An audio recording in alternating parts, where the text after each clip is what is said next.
2026 coming up on Roland Unfiltered, streaming live on the Black Star Network. The battle for voting rights continues. In North Carolina, on a late Friday night, Republicans released a massive omnibus bill packed with voter suppression provisions, including a ban on efforts to encourage voter turnout, even not allowing politicians to encourage people to vote. We'll talk with the North Carolina State Representative about their latest attack. Georgia lawmakers are set to return to the state capitol for a special session this week to change the congressional maps in that state. Texas Freedom Summer 2.0 is kicking off this week. We'll talk to the director about the initiative, which aims to mobilize black voters. Also, we'll chat with Color Change's chief of campaigns about delivering thousands of petition signatures directly to AT&T headquarters in Dallas, demanding the immediate reinstatement of DEI programs the company dismantled following a pressure campaign from FCC Chair Brendan Carr. The White House UFC event took a turn when one of the fighters insulted former First Lady Michelle Obama, and it was an absolute shit show, the whole program. Actor David Oyelowo has apologized after he made some comments regarding how he prepares for a Southern accent. Also, it's a part of this whole debate whether black British actors are taking roles from African-American actors. It's an old conversation, and my God, I wish it would absolutely end. Also, folks, on today's show, Bishop William Barber just completed his Moral Mondays campaign just down the street. We'll show you what took place out there as well. It's time to bring the funk. I'm Roland Martin Unfiltered on the Black Star Network. Let's go. He's got it. Whatever the miss, he's on it. Whatever it is, he's got the scoop, the fact, the find. And when it breaks, he's right on time and it's rolling. Best believe he's knowing. Putting it down from sports to news to politics. With entertainment just for kicks, he's rolling. It's on go, y'all. It's Roland Martin, yeah. Rolling with Roland now. He's funk, he's fresh, he's real, the best, you know he's Roland Martin now.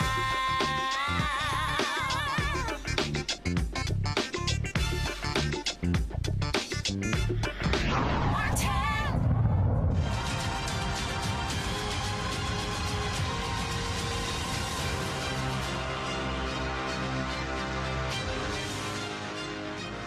The Republican war on black America continues, and ground zero has been North Carolina for more than a decade. Late Friday night, North Carolina Republican leaders dropped an unannounced 36-page omnibus bill stuffed with new voter restrictions and election changes. Some of the despicable provisions, all designed to restrict voting, including total ban on encouraging voter turnout. State and county board members are prohibited from any public statement, quote, encouraging or promoting voter turnout in any election.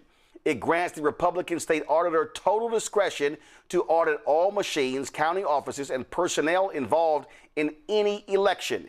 Reduces campaign finance transparency. The bill significantly raises the dollar thresholds for required reporting of dark money contributions or media expenditures, waiving reporting for the rest. It requires voters to register with a political party a full year before voting in that party's primary election, up from 90 days. Total ban on any ranked choice voting in any primary or general election statewide, and it strips some overseas voters of their eligibility to vote in any state election. Partisan staffing changes. Up to 25 professional staff at the State Board of Elections will be changed from career civil staff to partisan political appointees. Joining me now is North Carolina State Representative Amber Baker. Representative Baker, glad to have you here. This is an unbelievably shameful bill.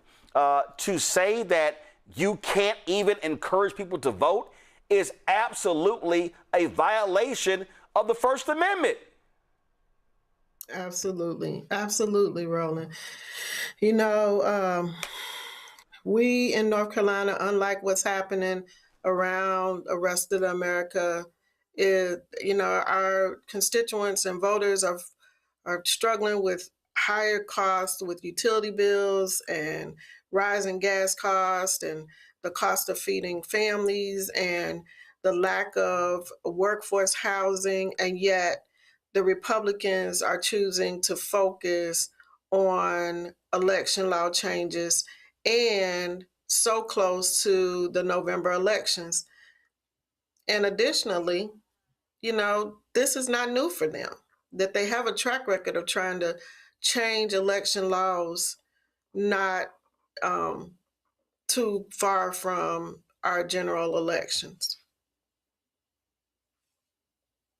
Again, for folks who don't know, in November 2024, Democrats retained the governor's mansion. Democrats won lieutenant governor's race. Democrats won the attorney general's race, and also, I believe, the secretary of state's race, correct? Correct. So what Republicans did was they stripped the authority over state board of elections from the governor and secretary of state and gave it to the state auditor. And this is what Republicans have done when they have had a supermajority in the legislature. And these are the actions that they have taken repeatedly over the last 15 years. Mm-hmm. And they're also in lock-sync with what we're seeing in terms of trying to get access to our voters' social security numbers, which has nothing to do with people's ability to vote. They also are continuing to suppress the voters in terms of access. So as you mentioned at the top, people who are known who work and serve overseas, but who have their base as North Carolina, but have never actually lived in North Carolina, which is legal because they are in the military. These folks are in jeopardy of losing their ability to vote as well. Okay, so right now, where does this stand? If I'm correct, they no longer have the supermajority, correct? Correct. We have it by one vote. We are able to sustain a governor's veto if Governor Stein chooses to veto this bill by one vote. But as you know, that can be problematic. So we have to make sure that we hold all of our votes. Well, on this particular issue. And what people don't realize is you had 3 Democrats who lost in the primary, and they're pissed off, and they could be problematic in terms of holding that veto. Absolutely. And one of those members is also on the Elections Law Committee, which I serve as the shadow chair for. And so we are scheduled to officially hear the bill in election law and reform in the morning. And there's not enough Democrats on that committee to kill it in committee. But we still want to show a united front. And right now we're unsure where the Republicans stand on this. We've offered a series of amendments to make a really horrible bill less horrible. And so we will begin the process of moving the bill from filing to eventually seeing it land on the floor. It's amazing how this just continues. And Republicans they don't want everyone to vote. That's what this is all about. And this bill they dropped is absolutely shocking, stunning, but it's par for the course for the people who a panel of federal judge ruled were at a laser-like precision of targeting of black voters. These people have been doing all they can to stop people from voting in North Carolina, and especially black people. Yeah, our maps are, they are gerrymandered to the hilt. So at this point, they really can't gerrymander it any further, although they could. But now what they're doing is we've created the maps that we want, which, by the way, the Speaker Pro Tem in the Senate lost his seat even with those gerrymandered seats. But now they're suppressing the vote with these provisions. And the really ironic thing about this is one of the bill sponsors is Sarah Stevens, and she is running against Supreme Court Justice Anita Earls. And so this is her bill. And so she is scheduled to resign her position as of noon tomorrow. So she will not be able to vote on this bill. But it'll be interesting to see if she shows up in committee to speak on the bill. But she probably will not, because she does not want people to know that she's the author of this mess. And what is her name? Sarah Stevens. Sarah Stevens. Well, I tell you right now, people need just to understand what's going on here, and we're seeing these actions all over the country. So y'all keep up the fight. We certainly appreciate it.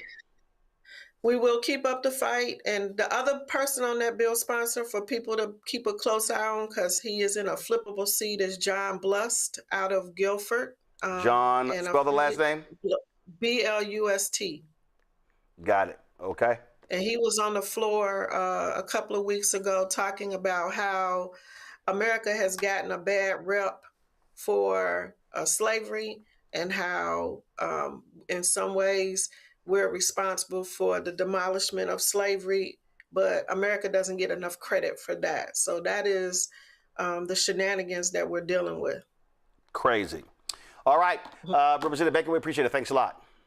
Thank you, sir. Now, folks, also keep in mind later this week in Georgia, lawmakers will return for a special session to consider moving away from QR code printed ballots used to tally votes. This comes after Governor Brian Kemp called a special session to redraw congressional maps for the 2028 elections and address concerns surrounding the state's touchscreen voting machines. Voting rights advocates have raised concerns that the machines may be vulnerable to hacking and argue that voters cannot fully verify that their ballots are accurately recorded. If lawmakers do not resolve the issue soon, election officials warn that the state could face confusion and potentially litigation ahead of a special election to fill a U.S. House seat scheduled for July. But the big thing there also, the changing of their maps for 2028. Georgia wants to wipe out at least 2 black congressional seats. Let's go to my panel.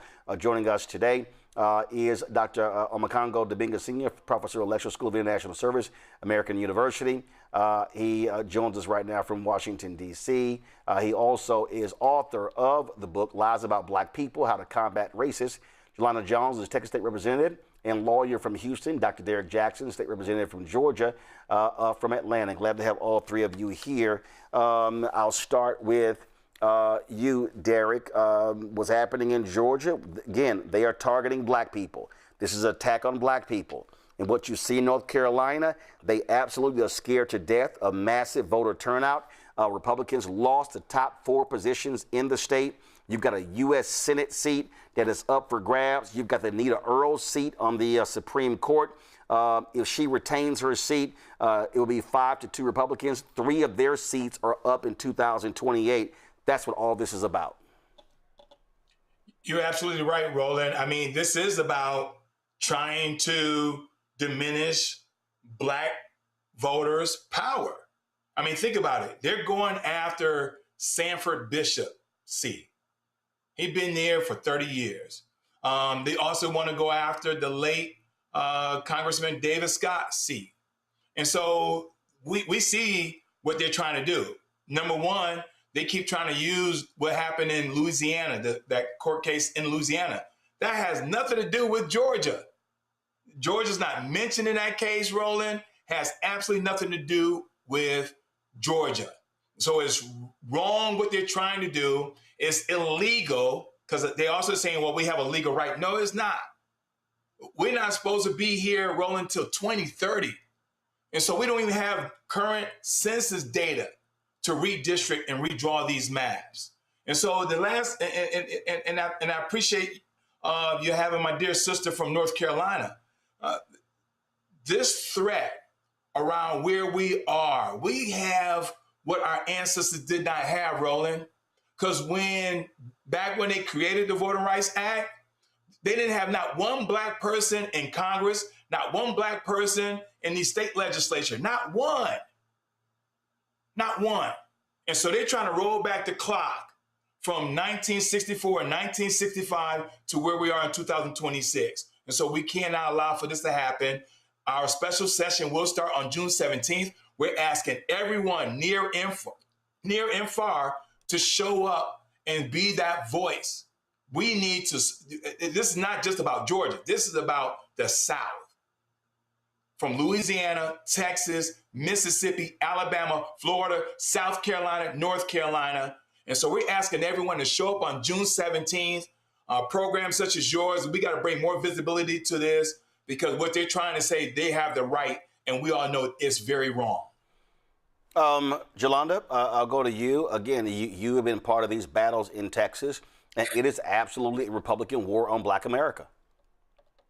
Well, they're trying to take us back to even before Jim Crow, but the bottom line is Trump controls the Supreme Court. The Supreme Court made it easier for them to disenfranchise us.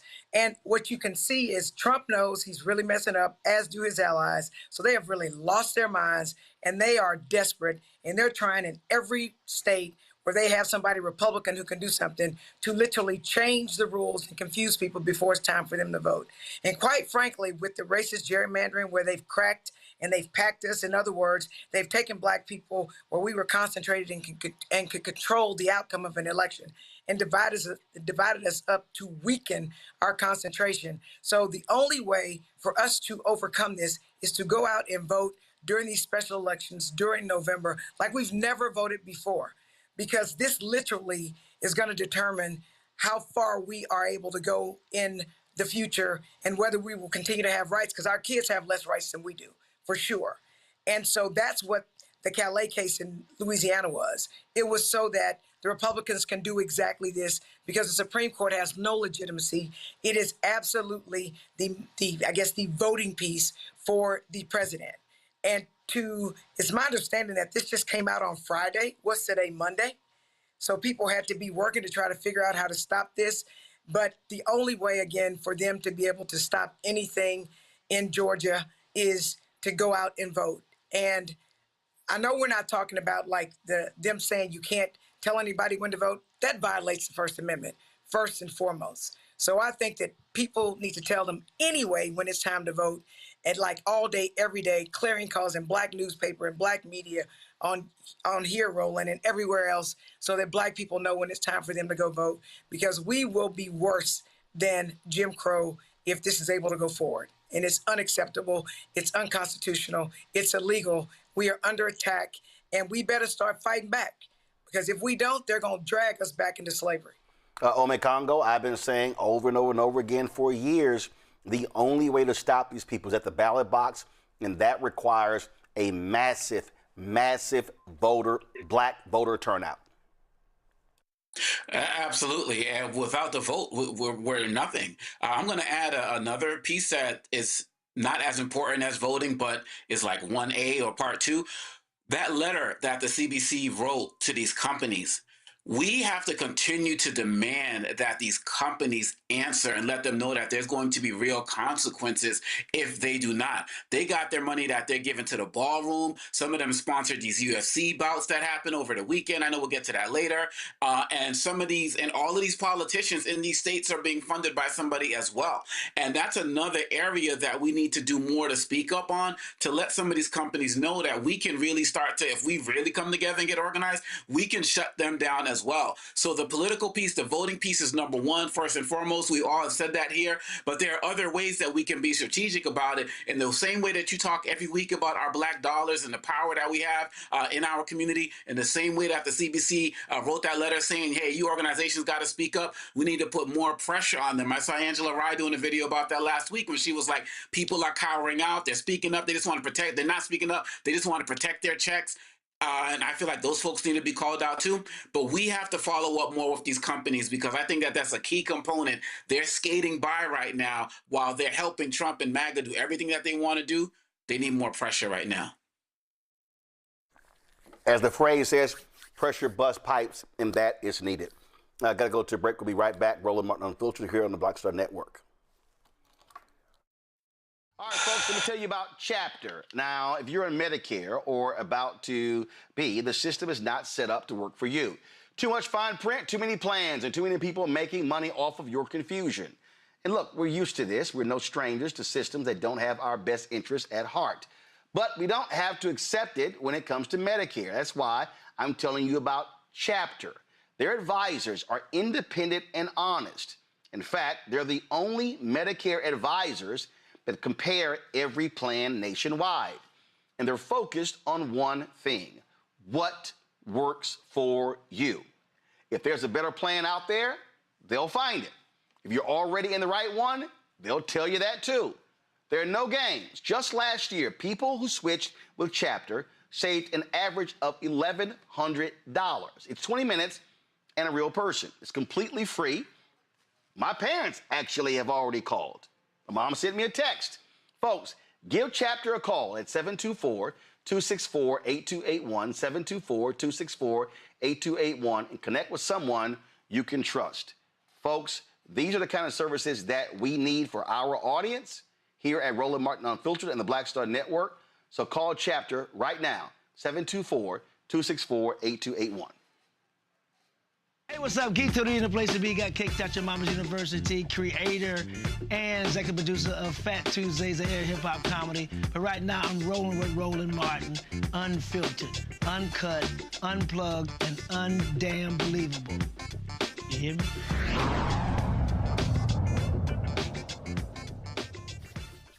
Last night, a despicable thing happened in the nation's capital.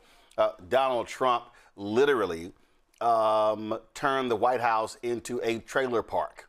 UFC had their so-called UFC 250 fight that was a spectacle.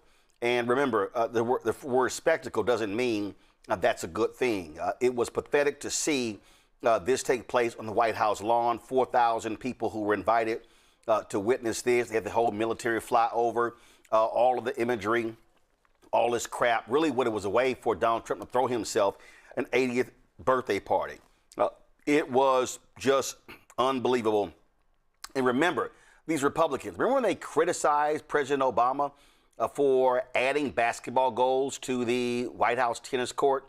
These fools had this ring erected, and it took more than a month to actually have it erected. And it was somewhat delayed by storms in the nation's capital. I wish it was delayed completely. Now keep in mind, Donald Trump is an investor in UFC parent company. This was streamed on Paramount Plus. It was streaming on the U.S. Army Twitter channel. So the federal government was streaming a match of a for-profit company, a private company, utilizing public property. This was pathetic. And of course, after this idiot Josh Hokett, who at his weigh-in showed up drunk, spitting on himself, it's no shock that after praising God, he would insult former First Lady Michelle Obama. Hey, shout out to Trump for having the balls to put some shit like this on.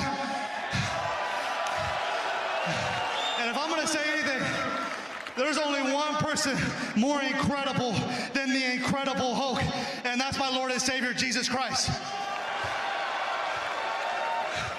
Now listen, Alex Pereira, I want a shama on your mama. And lastly, Michelle Obama is a man. Am I right, America? So he insults former First Lady Michelle Obama. Joe Rogan says nothing.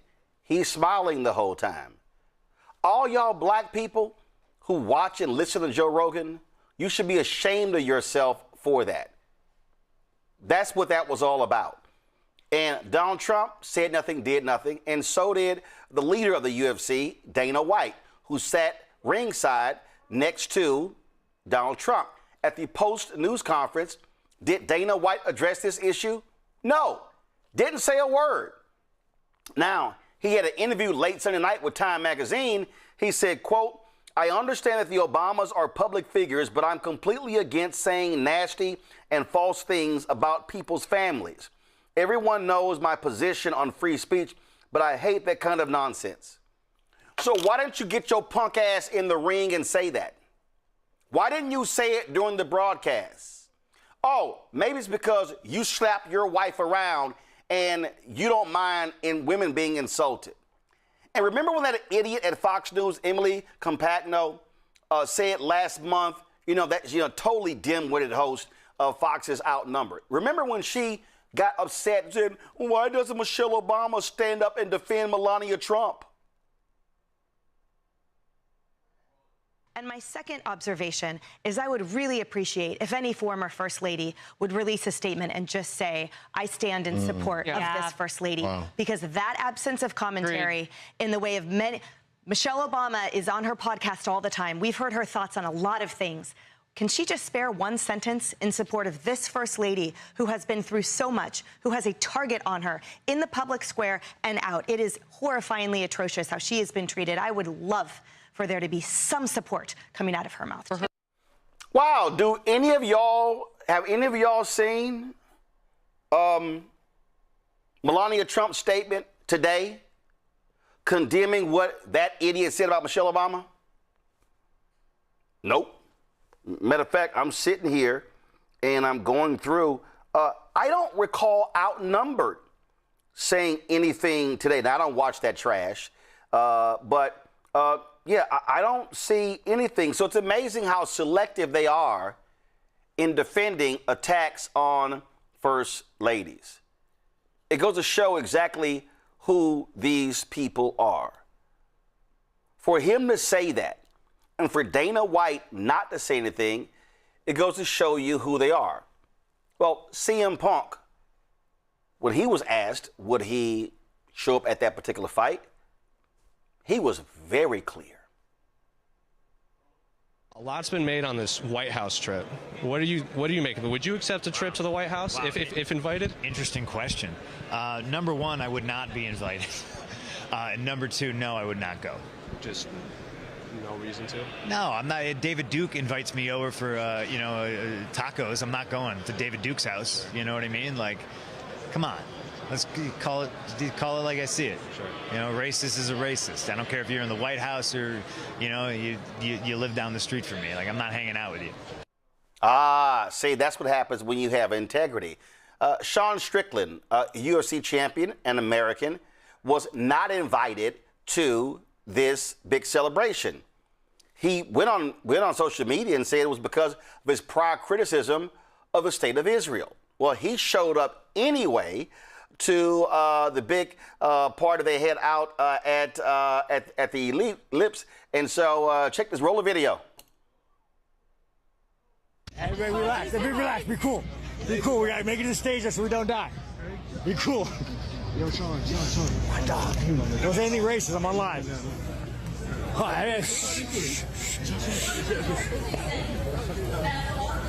Wait, where's the stage at? It's over there. It's over there. We're going to go right to the stage and we're going to just rally this mother. Oh, it's Strickland right here, baby. Hey, sir, relax. Relax. No, just walk. I got you. We're covered. Relax. Everybody calm down. Okay. Calm down. Cover you. Are you live? Strickland, I watch you. Hey, everybody, get back. Hey, everybody, get back. Sean. Oh, shit.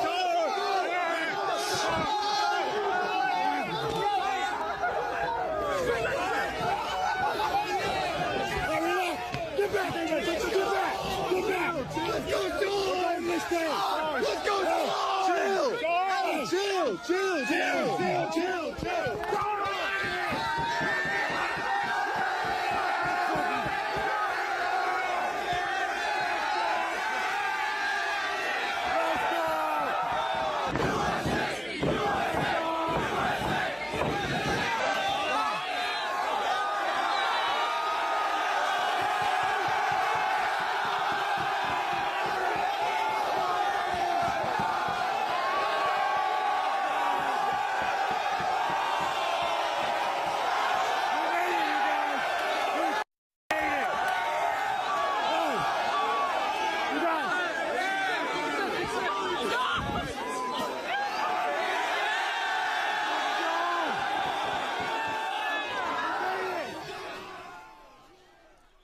All right, y'all should be cross-rolling another video.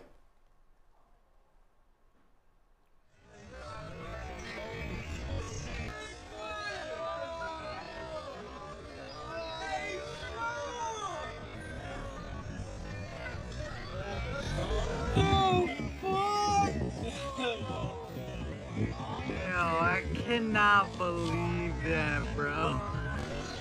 How the fuck y'all gonna lock up the middleweight chick? Okay. Here's another video. Watch the cops. I Allah dập cho vậy.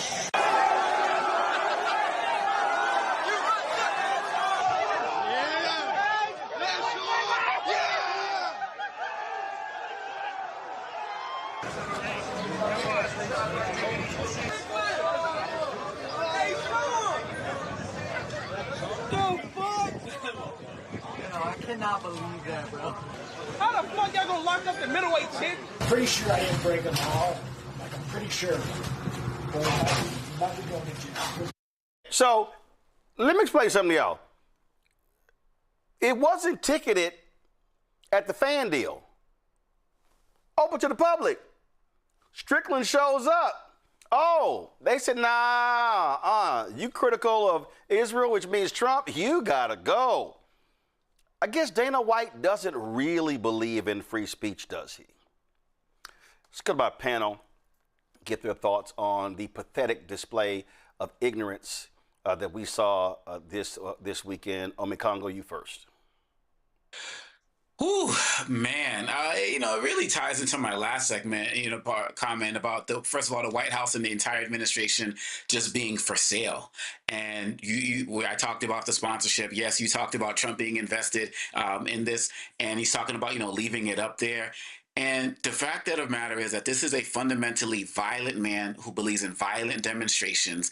And this is why we got the insurrection, which he was a fan of. This is why when Rob Reiner was killed, he was talking about, I didn't really like him. He is just a violent man and gets off on violence. And he threw all to this party, taxpayers' dollars, just to get there and fall asleep. And one thing that is not being talked about enough is the way that the military was utilized and disrespected. In order to be there, the military that were called, you had to have a certain height and weight requirement and waist requirement as well.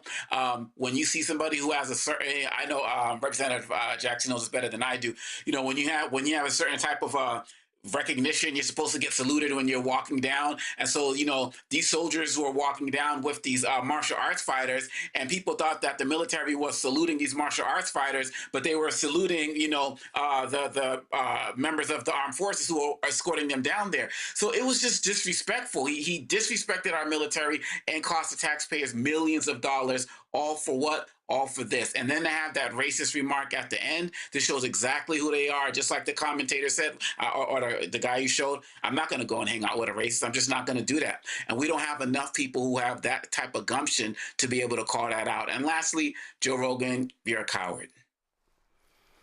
100%. And there's no way in hell I would have attended that crap.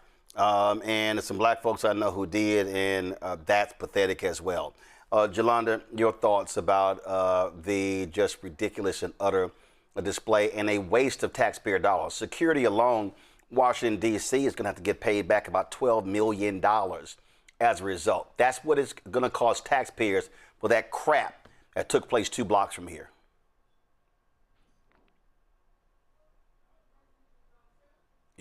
You're on mute. I don't know why, but and I'm sorry about that. You don't know because you hit your mute button.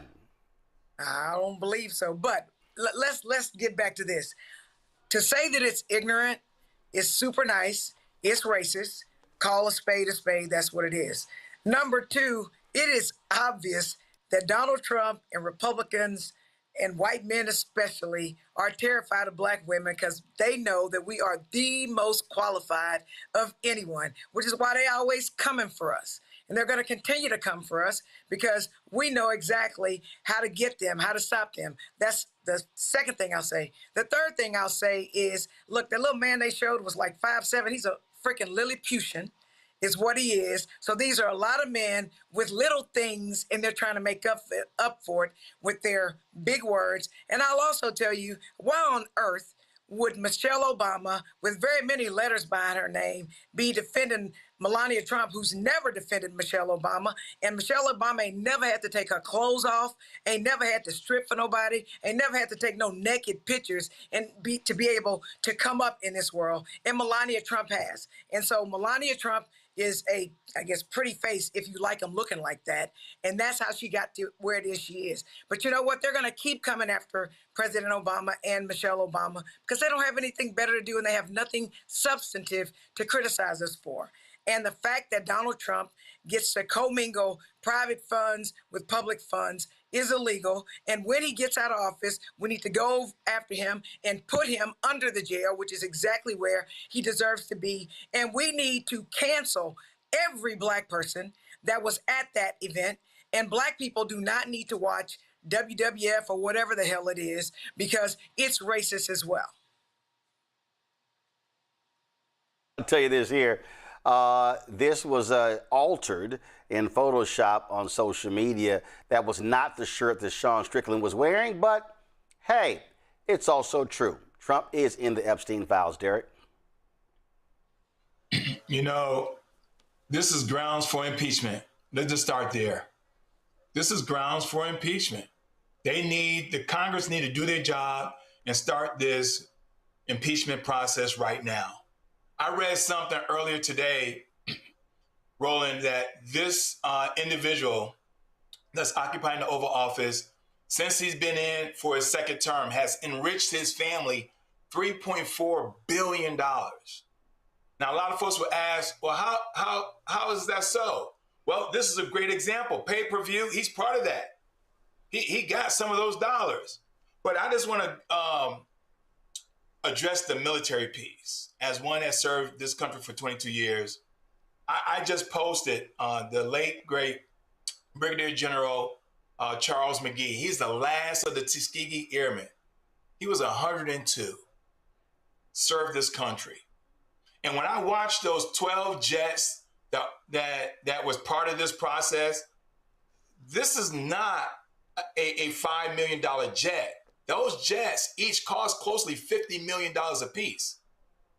So when you start talking about the misuse and abuse of our military personnel, those who serve, those who no longer serve, those who are retired, and they serve this country, some of them gave their last breath, and you got the person that's referred to as the commander-in-chief, this is grounds for impeachment. And there were also 3 brawls that took place on the ground of this Rose Garden. They didn't want to talk about that neither. Fights broke out. And so we just got to make sure that this most despicable and disgusting, while they keep talking about the celebration of America in the last 250 years, yeah, we got to talk about the triumph, but we got to talk about the tragedy too. We got to talk about those who serve this country. And it's just despicable that this person that referred to himself as the commander-in-chief treated this country and continues to treat this country in the most demeaning way. And then last but not least, you know, Malcolm X said it best. He said the most disrespected person in America is a black woman. The most unprotected person in America is a black woman. The most neglected person in America is a black woman. So for him to come out and to say what he said about Michelle Obama, the one that occupied that White House for 8 years, scandal-free, and there's no response to it. There's no response from the current First Lady that's there. And so I'm beside myself right now, Roland, because it's incredulous to me. Mm-hmm. It's incredulous to me. Yep. Well, and this country too. Well, don't forget. Don't forget. This is what another UFC fighter, Bryce Mitchell, what he said last week when he was asked about this pathetic event that was staged at the White House. And again, they kept saying that, oh, UFC is covering all costs. No. Taxpayers also funding some stuff as well. Go. I'm an economics major. I love studying politics. On the political side of things, not the UFC's business. That is, of course, they're going to say yes to it. But what I think personally is that our government is desecrating its role in society by entertaining sports. Our government is to protect and serve the people, and really should be as minimal as possible. And when you're doing all of this stuff, hosting sporting events, it's really outside of what the goal of the government was intended to be, because our tax dollars and resources are funding this operation. And like I said, I'm not criticizing the UFC. I love Dana, I love Hunter, I love Sean, Mick, I love all of them. And it's an amazing thing. It's a once-in-a-lifetime thing. but the government should never be hosting sporting events because there's more room for corruption, and we already have a corrupted government. And so that's my thoughts on it, is that the government is supposed to protect us, not entertain us. Yeah, he absolutely spoke truth there. See, what you have to understand, you're also dealing with just complete hypocrites and idiots on the right. Glenn Beck, at one time, who said that it would be an abomination. There's no way in the world that he could ever support Donald Trump. Oh, and then he turned into the second biggest Trump ass kisser behind South Carolina Senator Lindsey Graham. This is the same person who decried, who just trashed President Barack Obama for sitting down and doing interviews with YouTube creators. This is how he felt about the UFC fight at the White House. So when I saw a cage match on the lawn where the president decides the question of war and peace, the historian in me kind of flinches a little bit. However, it was the 250th birthday of the United States of America. If you can't throw a party at 250, when can you? Okay. A celebration is not decadence, and it is not anesthesia. Joy is not decline. So which was it going to be? Remembrance, joyous, and entertainment? Are we Rome handing out a circus, or are we a free people throwing a festival that we have every right to throw? I watched it last night, and it was super clear, at least to me. I don't know if you saw it. It was so well worth watching. Even if you don't like UFC and the fight or whatever, I mean, I prefer boxing myself. You know, I don't like it when they're down on the ground and they just keep wailing on each other, but it was okay. But it was remarkable. All of the videos that they were putting in between, the way this whole thing was staged. I mean, just the flyover. Do we have the audio of the flyover? Y'all, Glenn Beck is truly an idiot. I debated that fool a couple of times at CNN, destroyed his ass, and he told them, I will never go on with him again. He's a total wimp. That's who he is, okay? And forget the fact that, and I'm telling y'all right now, without a doubt, that if Obama chose to do this, if Biden chose to do this, David Duke, Glenn sort of act like Glenn Beck sort of acts like him. Glenn Beck, all the right-wing Fox News, they would be beside themselves. They would be beyond angry at any of this going on. The fiscal conservatives would be running amok. This is a waste of taxpayer dollars. But it also was partisan. At the little fan fest thing, whatever they had on the mall, they were literally running loops of commercials for Turning Point USA. This was not about America 250th anniversary. This was a birthday party for Donald Trump. Pure and simple. And it was utilizing public property, the White House. It was utilizing your money to do so. And it goes to show you who these people are. They are corrupt. They are evil. They are despicable. And those three words completely define the Donald Trump administration and Donald Trump himself. I'll be right back. Roland Martin Unfiltered on the Black Star Network. Support the work that we do. Join our Bring the Funk fan club. If you want to contribute via Cash App, use a Stripe QR code. You see it right here. If you're listening, go to blackstarnetwork.com. It's also for credit cards. Checks and money order. Make it payable to Roland Martin Unfiltered, P.O. Box 57196, Washington, D.C. 2003-7-0196. PayPal's R Martin Unfiltered, Venmo RM Unfiltered, Zelle Roland at RolandSMartin.com, Roland at RolandMartinUnfiltered.com. We'll be right back. All right, folks, let me tell you about Chapter. Now, if you're on Medicare or about to be, the system is not set up to work for you. Too much fine print, too many plans, and too many people making money off of your confusion. And look, we're used to this. We're no strangers to systems that don't have our best interests at heart. But we don't have to accept it when it comes to Medicare. That's why I'm telling you about Chapter. Their advisors are independent and honest. In fact, they're the only Medicare advisors that compare every plan nationwide. And they're focused on one thing: what works for you. If there's a better plan out there, they'll find it. If you're already in the right one, they'll tell you that too. There are no games. Just last year, people who switched with Chapter saved an average of $1,100. It's 20 minutes and a real person. It's completely free. My parents actually have already called. My mom sent me a text. Folks, give Chapter a call at 724-264-8281, 724-264-8281, and connect with someone you can trust. Folks, these are the kind of services that we need for our audience here at Roland Martin Unfiltered and the Black Star Network. So call Chapter right now, 724-264-8281. Hi, everybody. I'm Kim Coles. Hey, I'm Donnie Simpson. Yo, it's your man Deion Cole from Blackish, and you watch Roland Martin Unfiltered. All right, folks, welcome back to Roland Martin Unfiltered. It really is pretty crazy watching these idiots. Now, you have a Boston federal judge who told the Trump administration that they cannot rewrite history just because they don't like it. U.S. District Judge Angel Kelly ordered the administration to reinstall national park signs and exhibits about slavery and climate change that were previously taken down.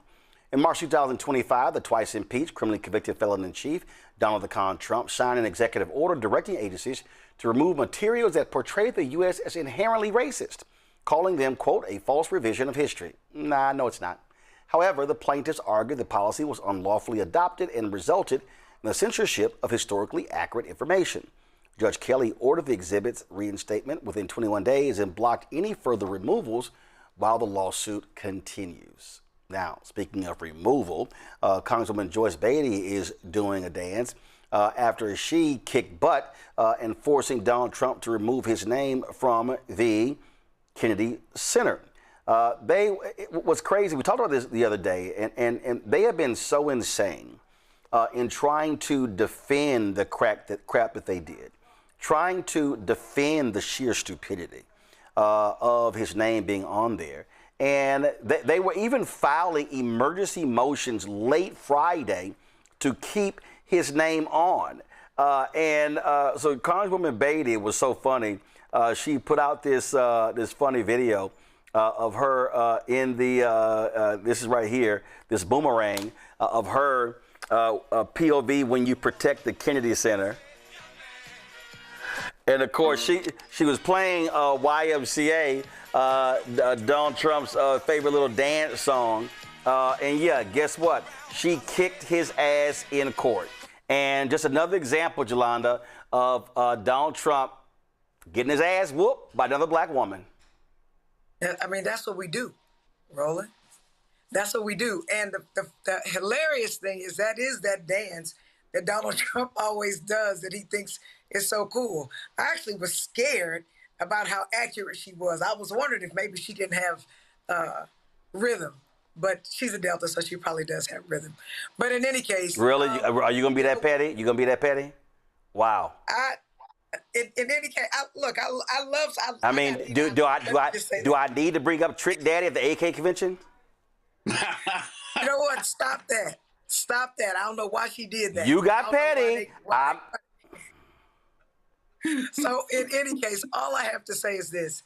I'm actually pleasantly surprised that the courts, the Supremes haven't changed it, because the Supreme Court literally has thrown away the Constitution and basically have become the rubber stamps of Donald Trump. So I'm trying to figure out what it is that Trump can do that the Supremes will stop him from doing it. So I'm holding my fingers that it's not going to go anywhere else. But there was no way I was ever going to the Kennedy Center as long as Trump's name was on it. So I want to thank Congresswoman Beatty for doing that, because she really did give us something to hope for. And she really is trying to preserve, what there is. But more people need to be like her. More people need to be courageous enough to just sue him and put him in his place. But I'm quite frankly liking all these butt whoopings that Trump is taking right now. And hopefully black women will continue to whoop him in court for what's good for America. I think it's just hilarious. And he was just so upset in his filings, Derek. You're like, this ex officio member. Well, she showed you what happens when you were a member and went to court, and guess what? Name is in the dumpster. You know, this is very clear. Facts versus political whitewashing. I mean, slavery happened. And so I'm happy that the judge did the right thing by saying, let's reinstall the slavery exhibits. It's part of this 250-year story that folks want to tell right now. It wasn't all about roses and violets and happy blue skies. Slavery happened in this country. And so they got to stop trying to ban books and whitewash history, and let's call it what it is. It's part of the collective heritage of this country. They started this, Roland. They took our ancestor from a known country and brought them to an unknown land. They started this. So you got to tell part of the story. And then last but not least, you can't just continue to talk about our contributions and exclude us. You can't talk about Abraham Lincoln and not talk about Frederick Douglass. It's impossible. If you're going to talk about Abraham Lincoln, you got to talk about Frederick Douglass. And so we got to make sure this collective story is being told so that way the present and more importantly, the future understands what we've done individually and collectively for this country. Congo? Yeah, absolutely. Certified 100%. Both of what our representative said here. One of the problems that I'm having, however, is that Mark Elias said this, the attorney, he said, when people go to court, the judges assume that everybody who's coming to the court is a good faith actor. And he said for years, the courts have for too long been looking at Trump and his administration as good faith actors. And so they continually give his administration so much leeway. It's such a problem for me that these cases take forever. I mean, he should have never been able to get the name up there on the first place, but they understand how slow the process works. But these courts need to understand that they're dealing with somebody who is not a good faith actor, and they need to be able to figure out a way to respond more quickly, because whether we're talking about the name on the Kennedy Center, whether we're talking about these things that he's taken down from national parks, we can run down so many issues that by the time they finally get around to blocking some of these things, the damage has already been done. And in some instances, it's cost people lives, deportations and the like. But really, at the end of the day, I'm so happy for what Representative Beatty has done, because I remember when the decisions were made and they said, oh, it's a unanimous vote. And all of us are like, yo, Beatty's on it. She's there. What's happening? How come she ain't saying nothing? She was like, yo, I was muted. Like, they were literally muting me. But now they can't mute her because she has had the last laugh, and it's the last laugh for America. Well, again, I think you have to fight ignorance, and you have to fight hard every single day. That is absolutely required, especially when you're dealing with this nutcase sitting in the Oval Office. All right, folks, we're going to talk about in the next hour how America wants to forget its history. I'm going to play a comment from this right-wing nutcase so-called comedian. I don't know what the hell he is, Adam Carolla. It actually speaks to that. We'll also talk about the efforts to mobilize voters, especially black voters in Texas with a Freedom Summer.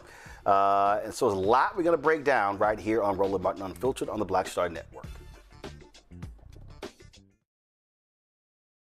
All right, folks, let me tell you about Chapter. Now, if you're on Medicare or about to be, the system is not set up to work for you. Too much fine print, too many plans, and too many people making money off of your confusion. And look, we're used to this. We're no strangers to systems that don't have our best interests at heart. But we don't have to accept it when it comes to Medicare. That's why I'm telling you about Chapter. Their advisors are independent and honest. In fact, they're the only Medicare advisors that compare every plan nationwide. And they're focused on one thing: what works for you. If there's a better plan out there, they'll find it. If you're already in the right one, they'll tell you that too. There are no games. Just last year, people who switched with Chapter saved an average of $1,100. It's 20 minutes and a real person. It's completely free. My parents actually have already called. My mom sent me a text. Folks, give Chapter a call at 724-264-8281, 724-264-8281, and connect with someone you can trust. Folks, These are the kind of services that we need for our audience here at Roland Martin Unfiltered and the Black Star Network. So call Chapter right now, 724-264-8281. Unplugged and undamn believable. You hear me?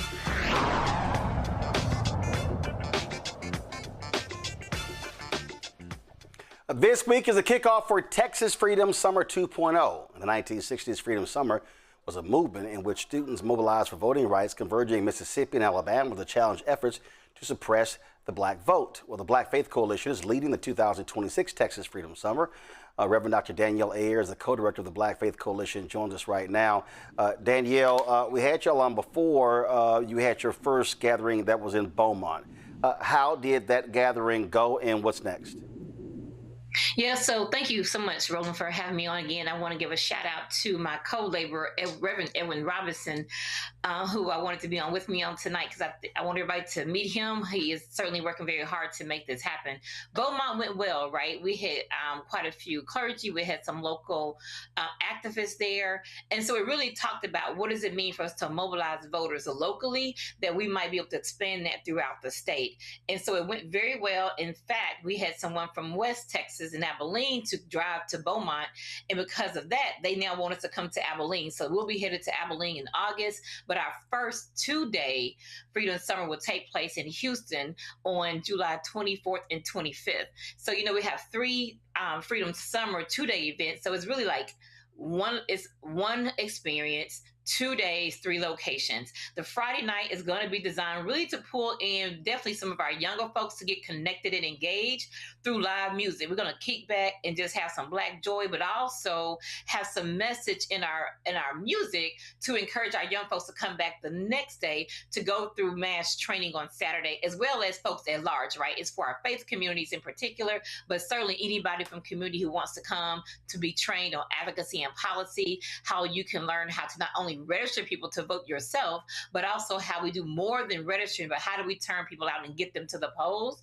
And beyond getting people to the polls on election day, how do we stay engaged in Texas so that as a Texas legislature opens up in 2027, we are equipped and empowered, and we're building our state power, particularly independent Black power, in order to change the systems here in the state of Texas. So Beaumont went well, headed to Abilene, but we're looking at Freedom Summer in Houston, Austin, and then closing out in Dallas, September 18th and 19th. So how are you in terms of data collection? Because the reality is having events is one thing, but you want to be able to track people. How are you doing that? How are you being able to say, hey, after August, how many people did we touch?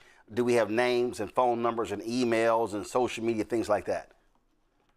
Certainly, everything that we do, whether it's Freedom Summer or just gathering people for training, we collect everyone's data. Not only do we collect your name, your contact info, we also collect what are some of the skills and talents that you have. Because we also believe that this is also a form of, if you will, a reciprocity, right? We're coming, but we know you also have something to offer. So it's also about not collecting the data, but collecting that data in a very intentional way to keep people connected. So we're not being transactional, that we really are talking about how do we transform through mobilizing and organizing our people for long-term change, while we're looking at this more short work between now and midterm elections. So we're constantly collecting data and also continue to reach out to the folks after the event is over to keep up. And I'll say another thing that we're doing here in North Texas on June 27th, in Dallas County in particular, we're going to be hosting a voter deputy registrar training, because in many ways we want people to be empowered to not just tell people to go vote, but if someone, you're just talking to a family reunion, family gathering, just hanging out with friends,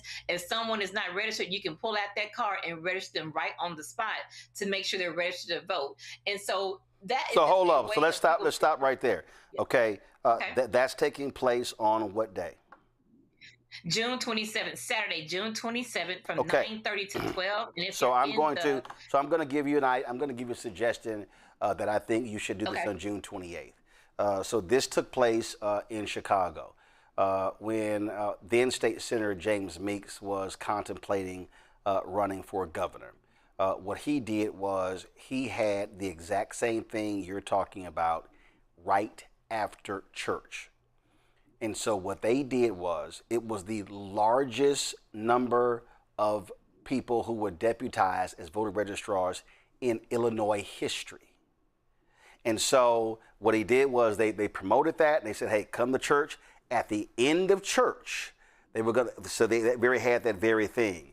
And then that's what they did. So what I would suggest is, hey, in 5, 8, 10, whatever number of churches across the country, do the exact same thing, and then you can able to say, hey, we actually deputize 8,000, 10,000, 20,000 people. It was amazing when they did that. Salem Baptist Church, the House of Hope, the facility holds 10,000 people. It's the second largest church, second largest building in Illinois behind the United Center. And that's how they did that. And so I would recommend adding that. And you, between now and that June 28th, educating those preachers, explaining to people what that actually means, and say, hey, y'all just stick around. I don't know how long the training is an hour or 2 hours, but stick around after church. And then now, as opposed to hoping folks show up on that Saturday, they already in the pews on Sunday. Right. No, absolutely. And we can do that as well. This 27 training is targeted toward the larger community at large. Folks who may or may not go to church, but we want them to be connected with us. But I like that, and that's very doable. And we can certainly put that on the calendar and reach out to the other churches that we work with in the Dallas Metroplex area to do the same thing on a Sunday. Well, I would take it. I would make it the whole state and say identify your key churches in 5-10 markets, and certainly reach out to Reverend James Meeks to talk about how they actually did it there in Chicago. Questions from our panel. Omekongo, I'll start with you. Thank you so much for what you're doing. This effort is so important. I really wanted to dig a little deeper on the young people. People talk so much about young people are not engaged and not caring. You go to these voter registration events, it's mostly older people. What are you seeing from the young people right now? Are people just making up stories about our youth? Well, two things. Number one, the youth that we are engaged with want to be connected, engaged, and some of them just don't know how and where to connect.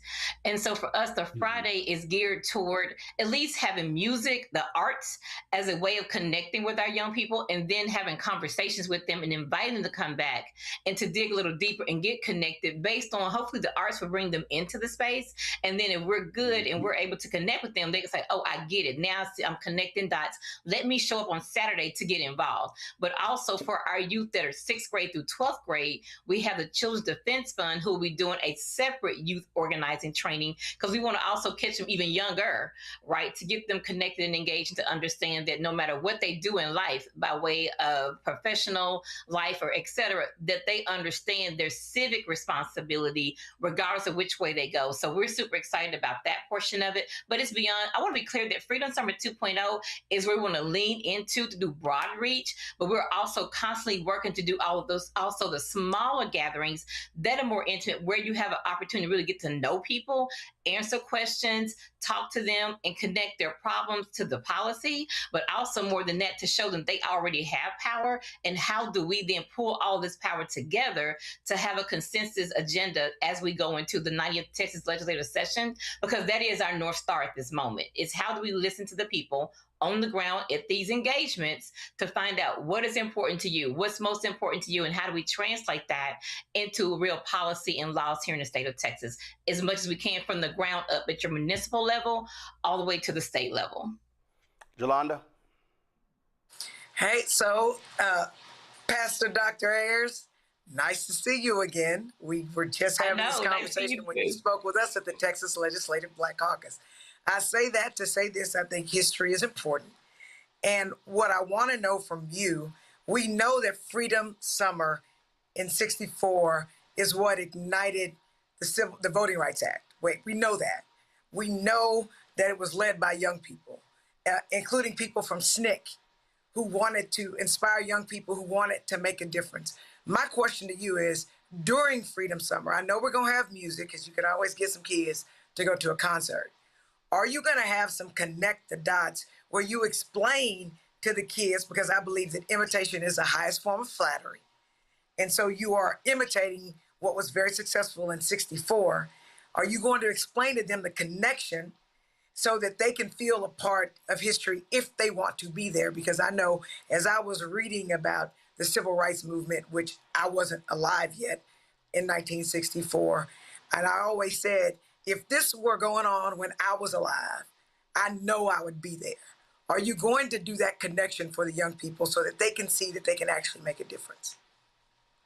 Yeah, absolutely. That's the whole point of Friday. It is the music, but throughout the evening, that is going to be very intentional. Have breaks to then talk about why we're here and what's happening over the weekend, because it's not two events, right? It's Friday and Saturday. And Friday is just a way of pulling us in as community. But yes, we absolutely have in the running show how we're going to, throughout the evening, connect those dots for folks with the hopes that would inspire them then to come the next day to get the necessary knowledge, skills, and training to do the work we're talking about. Not just voter registration, turnout, and education, but cultural civic literacy and beyond the moment of Freedom Summer. We have to also think, ahead beyond that moment. And to your point, young people led that movement, but I also think about Fannie Lou Hamer, who was a middle-aged Black woman who worked with the students, right? That was her entry point into that movement, though she already had it in her, a well-developed theologianist understanding of human rights. Like, she's more than just a voting rights activist or a civil rights activist. She was a human rights activist. So I think connecting those dots and us understanding that it's not one generation over another, but it's all of us coming together, because it's going to take all of us bringing our wisdom, our knowledge, and our skill sets to this moment if we're going to meet this moment now and beyond. So I'm going to add one caveat, and I understand what Yolanda just said, but I'm going to add this caveat. And that is, I would not spend lots of time on Freedom Summer in the 60s. Here's why. Terrence Woodbury of Hit Strategies has done a ton of focus groups. And really, I remember the conversations he and I had going back to 2020. So now we're talking 6 years. And what's very interesting, he said, based upon his focus group data, and I'll connect you with Terrence because I think this is really important, Danielle, to be using the right language. What he said is that when you're talking to an 18 to 35 demo, if you use the phrase voter suppression, they instinctively think the 1960s. So they literally don't identify it. Now, it's interesting that we use it all the time, but that when they hear it, they think something totally different. His focus groups have said that when people talk about, man, people die for the right to vote, it does not connect with them at all. So I think it's important. Yolanda is right. I do. We absolutely have to connect with 1835, really 1844, which is the lowest voting demo, and the highest voting is 45 plus. But I do think it's really important as we're segmenting audiences, making sure that we have, based upon those focus groups, have the right language that connects with them, and that we're not using language that doesn't connect with them. Because it was fascinating when he told me about those polls, and I was like, wow. I mean, but he literally said, he said, it's in the data. If you say voter suppression, it doesn't move them. But he said, if you say they're shutting down polling locations, that moves them. It was very interesting what he said, so I'll be sure that he gets that information to you so you can have that. Derek, go ahead. Texas holds the largest raw number of Black eligible voters of any state in this country. My question is simply the number of eligible voters and those who actually show up on voting day. There's a huge gap. I mean, the Black church, HBCUs, Black fraternities and sororities, the D9, we do a phenomenal job registering. But right now, I'm just using Georgia as an example. Actually, I disagree. I disagree on the phenomenal part, but go right ahead. I mean, we have 33% of Black population in Georgia. But right now, In this special election, only 6.6% turnout. 6.6, 33%. And so what can we do other than having nice rallies and parties and bringing out the TIs and everybody? We got to close that gap between 6.6% and 33%. Yeah. Danielle, go ahead. So, yeah, let me say that. So we have a very large number of eligible voters in Texas. So part of what I'm saying beyond Freedom Summer, right? And some of the stuff we already have done. We work with like Black Voters Matters and others who give us the data to say, in this particular precinct, there was low voter turnout. Here are some very targeted ways you need to do text, phone banking, lit drops, etc. So for us, our strategy is going to be looking at those numbers, working with those organizations that provide that data to do targeted type of turnout and organizing in those specific precincts and areas with the hopes of making sure that we can then increase that by those outreach efforts. And I'll just say that it's not about rally, but the rallies are something that pulls people in, but you have to have something beyond that moment, which is why we collect data then to invite them out to something even smaller, more engaging, or our way of looking at where people are to be able to then target those areas to make sure it's not just one touch, but multiple touches. Because I also think we do a lot to touch people once and say, go vote, early vote starts on this day, hang up, go to the next caller. But some kind of way, we have to do more than one touch so people can feel like they are a part of this political ecosystem. And I think we have to do more training and educating around that as well. That is not just voter engagement that's critically important, but beyond that we have to understand that impacts other things in the political ecosystem, whether that's policy, whether that's, people who are appointed to federal judges, to judge positions, et cetera. So I think it's a whole program that needs to happen beyond voting. But to answer your question, how we plan to do it would be to work with those orgs that give us that data to know where do we target our efforts, and then how many times do we feel we need to have touches in connecting with people so they can go up to the polls and vote. And again, I think you have to do something beyond just getting them to the polls in November. They have to feel like they're a part of something to keep doing the work. So we're not always talking about low voter turnout. We're not always talking about what do we do to make sure people go to the polls and vote. She nailed it. And see, Derek, and I'm just going to say this here, and listen, you know what? Having a concert, that's great. Doing big rallies, that's wonderful. But as somebody who has covered those, I'll be perfectly honest with you. I think how they are done is a complete waste of time and money. They are. Now, imagine this. Imagine if you had a concert and the concert wasn't in the evening, the concert wasn't in the early afternoon. Imagine if your concert was at 9 or 10 a.m. and you said, we're going to gather, rally, and then when the concert's over, we're going to block walk. See, the model that you're talking about, and this is why I believe the old model has been failing, is because, and I've watched this, I've watched the massive rallies with Vice President Kamala Harris. We covered many of those. I'm sorry. I just think they absolutely, perfect example, the night before the election, the obscene amount of money they spent on the rally in Philadelphia and the simultaneous rallies in the other cities and states, to me, was absolutely stupid. Imagine if the money spent on those rallies was put on the ground for the final 72 hours of the election or the previous 2 weeks when you had early voting. And to me, that's where we're missing. Danielle is 100% correct. In 2024, I was in Cincinnati, and I stopped at a black restaurant, because whenever we travel, we support black-owned restaurants. And I ran to a frat brother of ours, and he said, brother, we're going to do voter registration at the Bengals game. I said, why y'all doing that? He said, what do you mean? I said, why would you waste 3, 4, 5 hours to go do voter registration at the Bengals game? How many people are you going to come through there who are likely not registered? I said, doesn't it make sense, brother, to go down to the Board of Elections and get the last election information on the top 10, 15, 20 black precincts, and then pour over that data and then say, okay, this weekend we're going to canvass door to door in this precinct?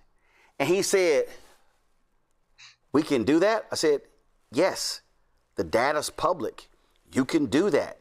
And see, Danielle, that's what I mean. I just think that what's happening is we've got too many of our established groups. So I'm talking D9, Prince Hall Mason, Eastern Star, Links, church groups, and others who are trying to, let's just get everybody excited and then hope they turn out. So we're going macro, hoping it impacts micro. I argue we got to go micro that then results in macro. So if I can look at data and say, there's 600 registered people in this predominantly black precinct. Now, how many people actually live in this precinct? So in the voter registration phase, which is really now between the deadline, we might need to tap, if let's say there are 1,100 total eligible people who can vote, but only 600 registered. We got to go get as many of those 500 as possible. And once we get them registered, we then have to double back and now retouch them 2, 3, 4 times before election day to make sure they turn out. And that's how we should be taking our groups and say, hey, don't go to a football stadium and spend your time. No, take your 10, 12, 15, 20, 30, 50, 100, 200 members and descend on a black precinct.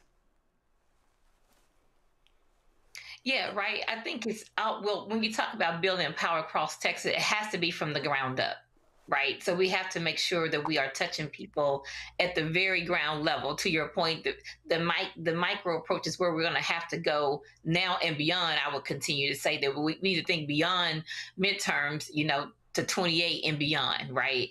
So you're absolutely right. And that's our goal, and that's our program, and that's our plan of action. All right, then. First of all, if people are interested, where should they go to get information?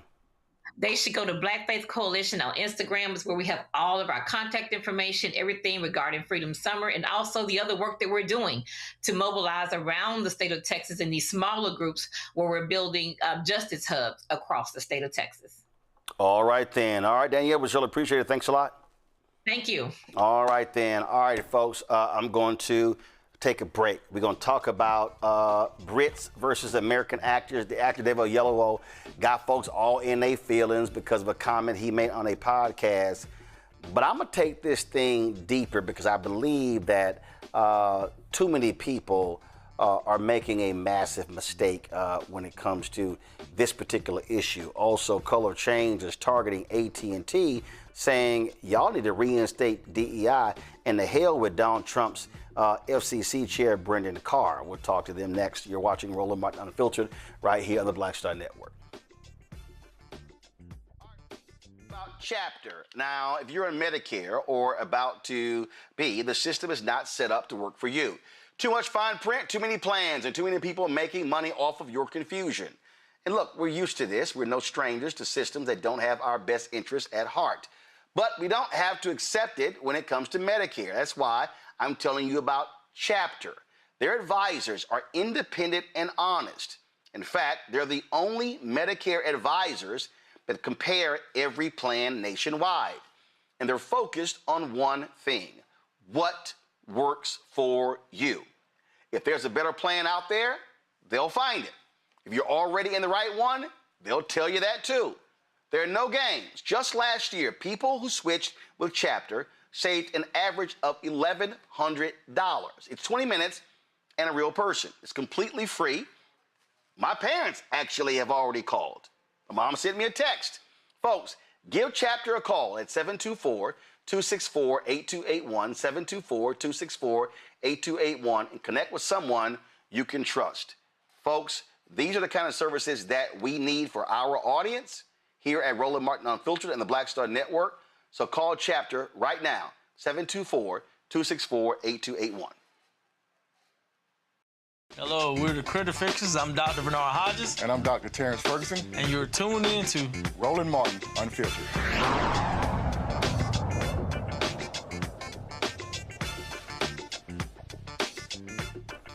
Folks, time for Black Star Network headlines with Brittany Noble. Jury selection started today for a white man who gunned down 10 black people in a racially motivated attack in Buffalo, New York at a supermarket. 1,200 potential jurors were summoned to a U.S. District Court in Buffalo to complete a more extensive questionnaire to determine whether they can serve as jurors. Those who make the cut will be brought back in August for round 2. The trial is set to begin in October. 22-year-old Peyton Gendron is already serving a life sentence without the possibility of parole after pleading guilty to state charges stemming from the 2022 attack, including domestic terrorism motivated by hate. On May 14th, 2022, he walked into the Tops supermarket to carry out a plan to kill black people. Prosecutors say Gendron committed the rampage on a Saturday afternoon when he knew the store would be full of black shoppers. His attorneys have proposed that pleading guilty to the 27-count federal indictment, including 10 counts of hate crimes resulting in death. But the Department of Justice has rejected this offer, and now the federal government is pursuing the death penalty. Gendron has not pleaded guilty to federal charges. And California Governor Gavin Newsom says that he and his wife Jennifer are under investigation by the Department of Justice. Newsom claims that federal agents have been contacting those connected to them and requesting records as part of their inquiry. He argues that this investigation is a politically motivated push from Trump, as he is known for his public criticism of the president. Newsom says he is not aware of any wrongdoing and believes investigators are searching for a crime rather than an established allegation. The DOJ has not publicly provided details about an investigation or identified specific allegations tied to Newsom or his wife. Haitian refugee Daffy Michelle's death has been ruled a homicide after she was found at a bus stop in Pittsburgh following her release from ICE custody. The Allegheny County medical examiner determined that she died from hypothermia after spending more than 30 hours at the bus stop on March 2nd. 3 days prior to her death, Michelle had been in the Washington County Jail, where she had spent the last 6 months facing misdemeanor charges. The judge dismissed the charges against her on February 27th, and her brother was waiting to pick her up. After her release on February 27th, she was transferred to ICE and enrolled in the Alternatives to Detention program. Her family was not informed that an ICE detainer had been placed on her life. Michelle was in process at the ICE Enforcement and Removal Operations Office and released with an ankle monitor on the same day. And on March 3rd, ICE received a notification indicating that her ankle monitor had been tampered with. ICE officers went to the last known location, according to the GPS system, which was the county medical office. And upon arrival, local staff refused to cooperate or speak with ICE federal law enforcement. Instead, the officers had to contact the U.S. Marshal Service, who were allowed entry into the building and were given the severed ankle monitor. However, local staff refused to provide any information to the U.S. Marshals about Michelle's condition. ICE was never officially notified of her death and learned about it through media reports, as the local county refused to communicate with federal law enforcement.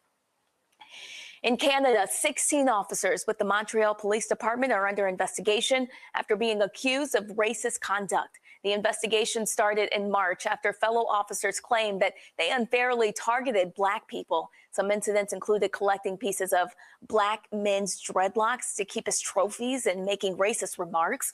On Friday, Montreal Police Chief Fatty Daffner said 2 of the officers have been suspended while the other 14 officers have resigned. Montreal Mayor Saora Martinez Ferreira said the Minister of Public Security has been made aware of the situation and that they are now working together to have body cameras issued to the department.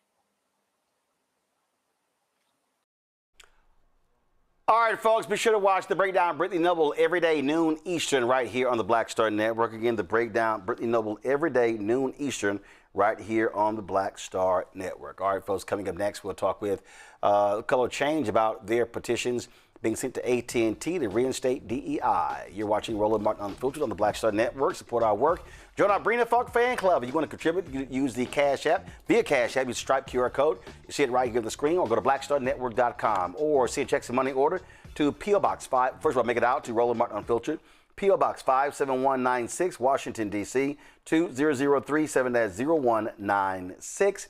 PayPal's R. Martin Unfiltered, Venmo RM Unfiltered, Zelle, Roland at RolandSMartin.com, Roland at RolandMartinUnfiltered.com. We'll be right back. All right, folks, let me tell you about Chapter. Now, if you're on Medicare or about to be, the system is not set up to work for you. Too much fine print, too many plans, and too many people making money off of your confusion. And look, we're used to this. We're no strangers to systems that don't have our best interests at heart. But we don't have to accept it when it comes to Medicare. That's why I'm telling you about Chapter. Their advisors are independent and honest. In fact, they're the only Medicare advisors that compare every plan nationwide. And they're focused on one thing: what works for you. If there's a better plan out there, they'll find it. If you're already in the right one, they'll tell you that too. There are no games. Just last year, people who switched with Chapter saved an average of $1,100. It's 20 minutes and a real person. It's completely free. My parents actually have already called. My mom sent me a text. Folks, give Chapter a call at 724-264-8281, 724-264-8281, and connect with someone you can trust. Folks, these are the kind of services that we need for our audience here at Roland Martin Unfiltered and the Black Star Network. So call Chapter right now, 724-264-8281. What's up, y'all? This is Wendell Haskins, a.k.a. Win Hogan at the Original T Golf Classic. And you know I watch Roland Martin Unfiltered.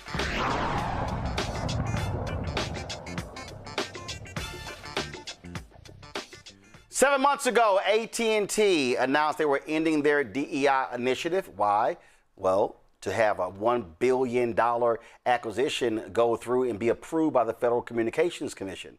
Under Brendan Carr, the FCC chair, he's made clear he won't approve any acquisition, any mergers, unless companies get rid of DEI. Well, Color of Change, the largest online racial justice organization in the United States, along with its partners, have delivered thousands of petition signatures directly to A&T headquarters in Dallas. They are demanding the company reinstate DEI programs. This action marks the beginning of Color of Change's Juneteenth week of action, a 6-day series of events taking place from June 15th to the 20th in Dallas, Memphis, Baltimore, D.C., and through virtual programming nationwide. Color of Change's Chief of Campaigns, Amanda Hollowell, joins us now. Amanda, glad to have you here on Roland Martin Unfiltered.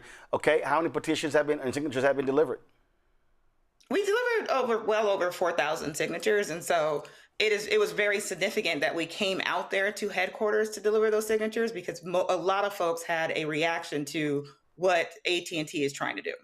Okay, so 4,000 signatures, that's one thing, okay, but what next? And what do you want them to do? Is there any other action being directed at AT&T? Are you pushing people to have a massive social media campaign using a hashtag on a particular day to target all of their social media accounts? Well, yes, we want you to target social media accounts, but let's just talk about it. AT&T chose compliance over courage. And what we have is very specific demands, which is reinstate all DEI programs and teams, publicly reject Carr's pressure campaign by name, restore transparency around hiring and equity, and meet with Color of Change and our coalition partners to discuss how you can move forward. AT&T has Black workers. They have Black consumers. They have a lot of the Black dollar when we come to telecoms. And so we want to make sure that folks understand their power. So yes, we can do an online campaign and pressure them, but we actually need people to do continuous calls and continuous signing the petitions, and we will keep delivering them to let them know that we will not stand for this. Right, but what I mean by that is, again, so what exactly, though, is the campaign beyond delivering petitions?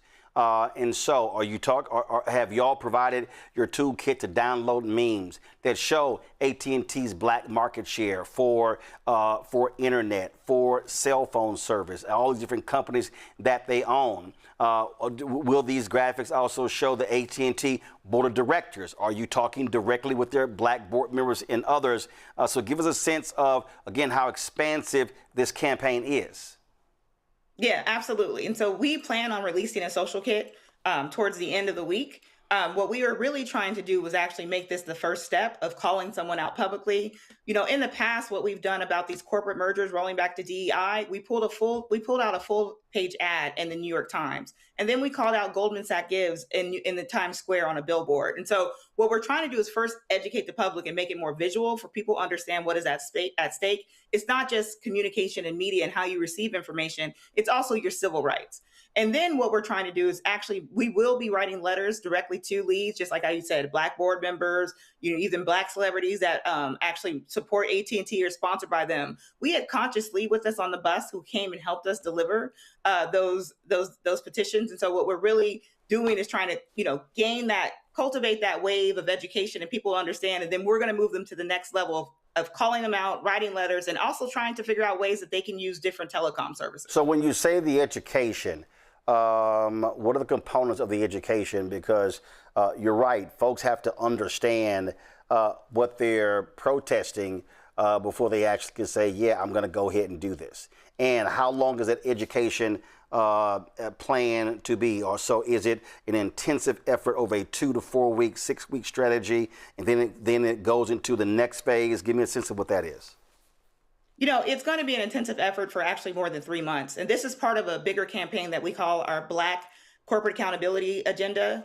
We're releasing a website where we tell where all the dollars are going from these corporations, what they're supporting. If they're supporting like Stephen Miller's nonprofit, which is also racist, if they're, you know, actually funding Trump endorsed candidates during this election season. And we're really trying to make people understand also about DAPs, which is donor advised giving, like what they're doing with SPLC. So we're trying to paint this bigger picture that AT&T is just not an anomaly. It is part of a bigger move of how they actually roll us back to, you know, Jim Crow ways using financial means. Is that website live?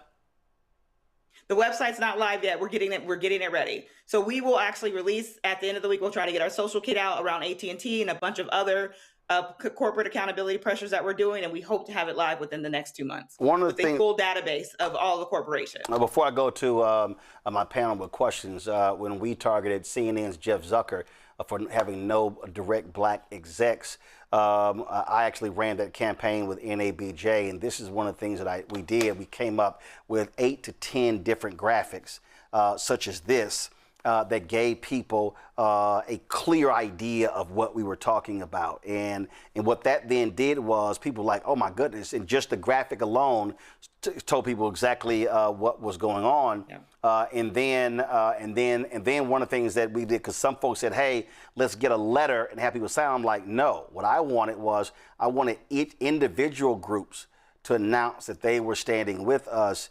And then that became a news story every single time. So Alphas dropped their letter first, Deltas dropped their letter next, and we rolled it out that way.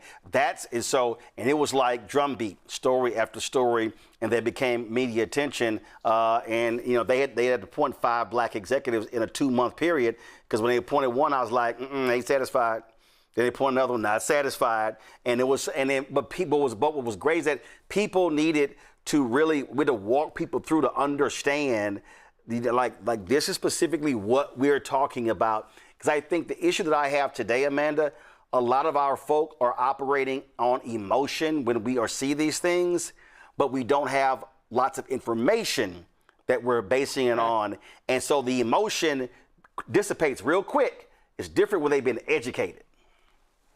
Right. And so we're trying to explain to him what Brendan Carr's role is, that how the FCC is making people capitulate to Trump for billions in deals with Spectrum, right? They're actually asking us to sacrifice Black and brown folks and folks in the margins in order for them to get a corporate merger.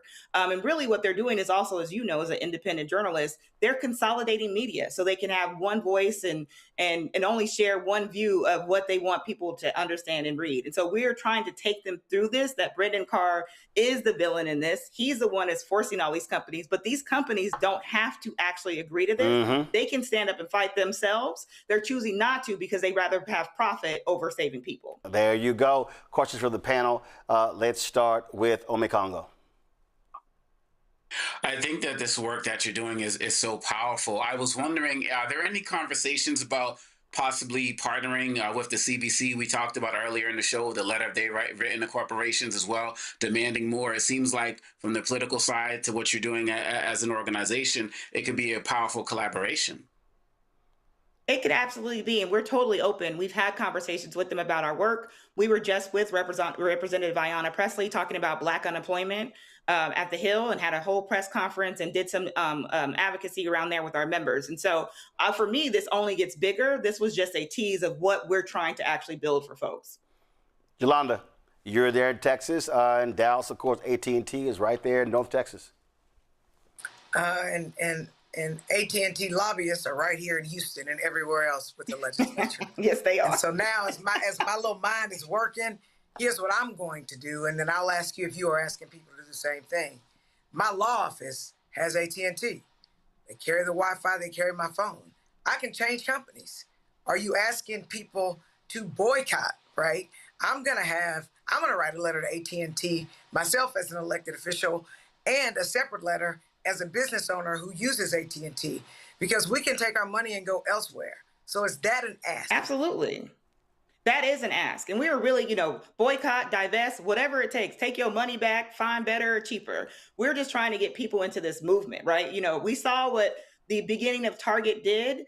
We see where Target is now, and you can show that when we take the black dollar from you, it does impact you. And so we need to do this more and show people that they can stand up with corporations. We don't always just have to wait for the government to regulate people. But do you want to? But Amanda, do you want, though, for that part of it, do you want that to wait? And finally, what I mean by that is, imagine if it is okay, AT&T, and again, I'm going by the model of Reverend Leon Sullivan and an Operation Breadbasket, where there was a very clearly defined period and strategy. And all of a sudden, if you say, okay, listen, we want to meet with AT&T, you already laid out, we want to meet with AT&T. It's like, AT&T, if y'all don't move, then on first Monday in August, we're going to call that a cutoff AT&T week. And then all of a sudden, then it's en masse. It's 10,000, it's 20,000, it's 30,000 customers switch. And now you have a number that tells a story. Is that sort of how you're thinking with that strategy, as opposed to folks just doing it haphazard?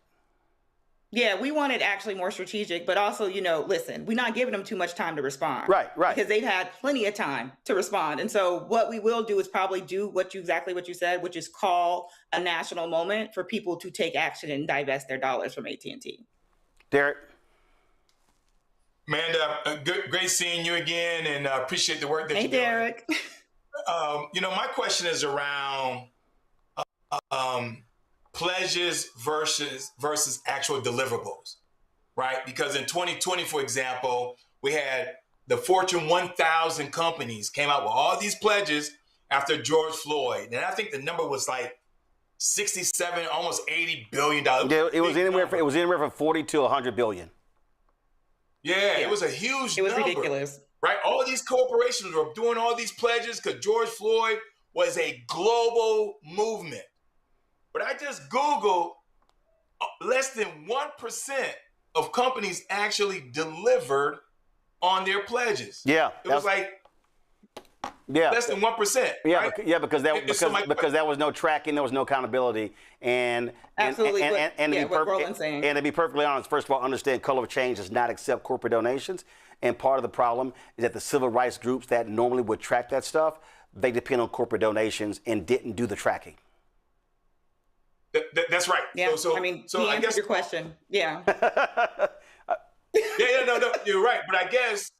But in your ask, I guess my question is, will you be satisfied with corporations saying, okay, Amanda, Color of Change, we hear you on your ask, and here's our pledge? Or are you looking for something more concrete? So, and I just used the George example. Well, are you looking for something more concrete from AT&T versus a simple pledge to say we conducted a meeting, did the photo op, and send you on your way? Yeah, no, we do not need that. We made very specific demands from them that they need to actually, reinstate their DEI policies, also make sure that they're no longer capitulating with Brendan Carr and the FCC. And even if they have to break this agreement, right, and sacrifice the billions in order to actually save people. And so it's not, we can't go with the pledge. The pledges only go so far. We need folks to actually take real action. And really, to give you better perspective, since the rollback of DEI, we've seen almost, close to over 500,000 Black women lose their jobs in this country, right? The rollback of DEI, we can directly connect to the fact that this is why Black unemployment is increasing in this country. These folks are using us as sacrificial lambs for their corporate greed. And 500,000 Black women, 400,000 plus Black men. And so that's one of the reasons why unemployment went to 7.2%, although it dropped to 6.6% last month. That's because many folk stopped actually looking for a job. So it's impacted Black men and Black women and a whole lot of folk in corporate America. And the reality is, we talk about the slashing of DEI. It's a lot of folks who are Black in that area. And the other impact is this here, about those folks no longer being in those positions. A significant number of Black nonprofits and Black organizations and Black events across the country have had funding completely cut. Some organizations have seen an 80% decline in support. We just had the International African American Museum on the show on Friday. They got to have a furlough to make up a $6.5 million deficit, and that's largely because corporate support has evaporated for that museum in Charleston. And so this is all a result of these companies running away from DEI because what the Trump folks are doing, I need people listening to understand, they are literally going through the list of every single event that these companies are sponsoring. And if they see Black, Latino, Asian American, Native American, women, gay, they are striking that because Brendan Carr, and people don't understand, why does Brendan Carr AT&T? Because AT&T is a telecommunications company, and the FCC oversees those businesses. And he said, if y'all, I know of another company that literally said to Black Women's Expo in Chicago, we would love to sponsor y'all. Can y'all take Black out your name and just call it Women's Expo? So that's what's happening. So I need people watching to understand, one of the reasons many of your nonprofits are having smaller galas, are having smaller programming. I can tell you right now, I'm on the board of National Association of Black Journalists. We are under $800,000 this year for our convention, and we saw a drastic drop last year in Cleveland. This year in Atlanta, all because of DEI and the company saying, "Hey, we can't sponsor anything because Black is in your name," and that's what's going on with Donald Trump and MAGA. Amanda, final comment. We don't have a Department of Justice. We have a bunch of thugs in the Department of Justice. We don't have inspector generals. And so we, as citizens of this country, as voters, as taxpayers, have to take control of this moment and make sure these corporations understand that you need us. Your stakeholders need our dollars in order to make sure they're profitable. And we need to actually stick to that and make sure people understand that we no longer stand for this. Absolutely. And I keep telling y'all, I've been telling y'all, this is all an effort to completely defund Black America. That is the aim. Amanda Hollowell, we appreciate it. Thanks a lot. Thank you so much. Folks, actor David Oyelowo has apologized for comments he made on a podcast as it related to being a Black actor. And he was talking about this whole back and forth over the issue of Black, the whole issue of, first of all, Black actors and British actors, and it was just all this sort of nonsense back and forth. And this has been a raging debate. Folks, of course, were talking about this skit that Drewski did, talking about the same thing. And first of all, and again, it's nothing new. This is not new. What you're seeing here, this actual debate, is not the first time we've seen it. Because I'm going to show you a clip to explain that. And so let's pull up let me see here. This is what David posted. I'm going to play the skit in a second. I just want to show you I want to show you the, go to my iPad, please, because I want this to be larger. He said, I want to apologize unreservedly to all those who were rightly offended by my comments on the 154 Africa podcast regarding Southern accents. It was the wrong thing to say, and it is not how I feel. I have nothing but deep respect and great love for black people of all kinds, especially those from the American South. Reducing a dialect born from the richness and resilience of black Southern culture to anything less was careless and wrong. All I truly care about is lifting up my black brothers and sisters from all places through my work and my words. Please forgive my failure to do that in this instance. Signed, David Oyelowo. This was the portion of the interview with 154 Africa that people were incensed with. How about Southerner? How about what? A Southerner. Well, if I'm being a Southerner, well, you know what? You know what happens to Southerners? If you take the Nigerian accent like this, and you slow it down, you put a lot of slavery in there. Facts. And then you start to put a little bit of subservience in it. This is what starts to happen to the Nigerian accent. Man, it goes. Because literally, if you're down here and you start to speed it up, and then you start to take all the thing out of it, then before you know it, you're talking like this. Now we are free again. Now we are free. We are released. Hey, that's that was a smooth transition. You see that? Damn. You have to study it. You have to study it. You usually No. I do a Southern accent. No, the way he just did that whole thing. Go ahead. Clear your throat. You know when you. No. I gotta stay in my lane on that one. Okay. A black dude from L.A. Easy now. Okay, so what Oyelowo was doing was talking about how he works through these various dialects. That's what he was talking about. And part of that conversation was in the aftermath of the Drewski skit that went viral, where he was really talking about this whole thing about British actors, black Brits, taking the jobs of black Americans in movies. You go with me now. Bro, stop talking like that. You ain't going to no big city. Master ain't gonna let you. Yeah, I'm going with or without you. Rudy, stop talking like that. Stop. Hey, what are you niggers doing over there? We gotta get out of here. Hey, what are you doing? And cut! Fantastic. I need more American slave. Okay? Like struggle. So, yeah, the struggle. Sort of like the dialogue, like the back and forth banner. Absolutely, yes. See, this role was sort of a bit cheeky. I got a little bit out of my comfort zone, you know. During the filming of this role and this character, I felt oppressed, like an American slave, like a lot of struggle. I studied the art. A fantastic turnout on the red carpet tonight. And just arriving, we have Samson Dubois at the American Guild Awards. Samson, you look great tonight. How hard was it for you to change your accent? As a little boy from Manchester, I think, I struggle a bit with the dialect, right? But to really get into character for this quite astonishing role that I took on, to say the least, I put it all on the line. All right, All right, so like on Twitter, that's got 4 to 6 million views. On other platforms as well, it's got millions upon millions of views. And this is not a new conversation. You've had other Hollywood actors, African Americans, complaining about the same thing.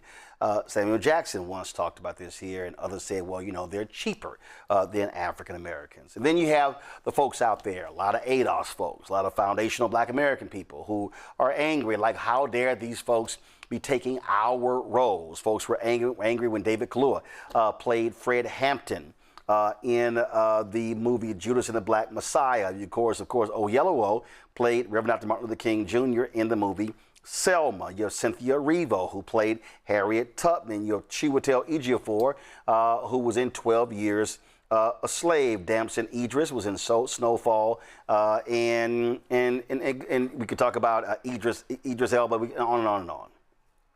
But this is not new. It's literally not a new conversation. Almost a decade ago, I talked to David Harewood. David Harewood starred on Homeland. He starred as the head of the CIA on Homeland. He is a British actor, and we talked about the reality of racism that African American actors face in the United States and black British actors face in the UK.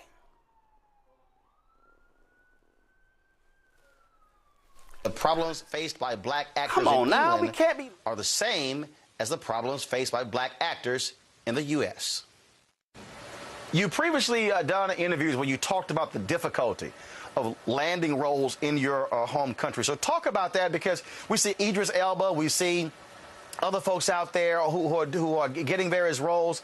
But what African Americans face in Hollywood here, you say you faced the exact same thing in the UK. Yes, we do, and obviously I think the business is much bigger here, so there's a lot more opportunity, which is why many, not just black Brits, but many Brits tend to find that they have to leave England to kind of seek better roles, more complex roles here in America. I mean, I, for one, have been trying to get here for, I'd say, about 5 or 6 years. And every time I come here, I'm just staggered by the amount of work there is here, the amount of characters there are to play, and it's a great draw for British actors, and it's just very difficult to get those more complex roles in the UK, because they sometimes are a little bit two-dimensional or even one-dimensional, and I just find that the characters here are just a bit more rounded and more grounded. There's a very interesting story about the origins of your last name, Harewood. So share it with our audience. Yes. Well, the Harewood name came from Barbados. The Lord Harwood. I say Harewood, but some people say Harwood. And Lord Harwood was a very, very wealthy plantation owner in Barbados, and the abolition of the slave the abolition of the slave trade, all the slaves on the property would take the last name of your owner, right, as it were, and so that's where the Harewood name came into kind of my family, or right, my great grandfather, who was called George Harewood, and so that's where the name came into the family. So y'all hook up for family reunions? We do. We try to. In fact, what they did is, in this documentary, is they put an advert in the paper, and it was basically saying, would all the Harewoods in Barbados would we all meet in this beach bar? Right. And it was staggering, because about 50 people turned up, and none of them we didn't know each other, but because we all had the name Harewood, we all realized that basically somehow there was a connection there between us all, and we showed them pictures of this fabulous house in Leeds called Harwood House. And many of them thought they could make a claim for it, because obviously their ancestors must have worked extremely hard to build it. So, folks, that was 13 years ago. So I just want folk to understand this is not a new debate.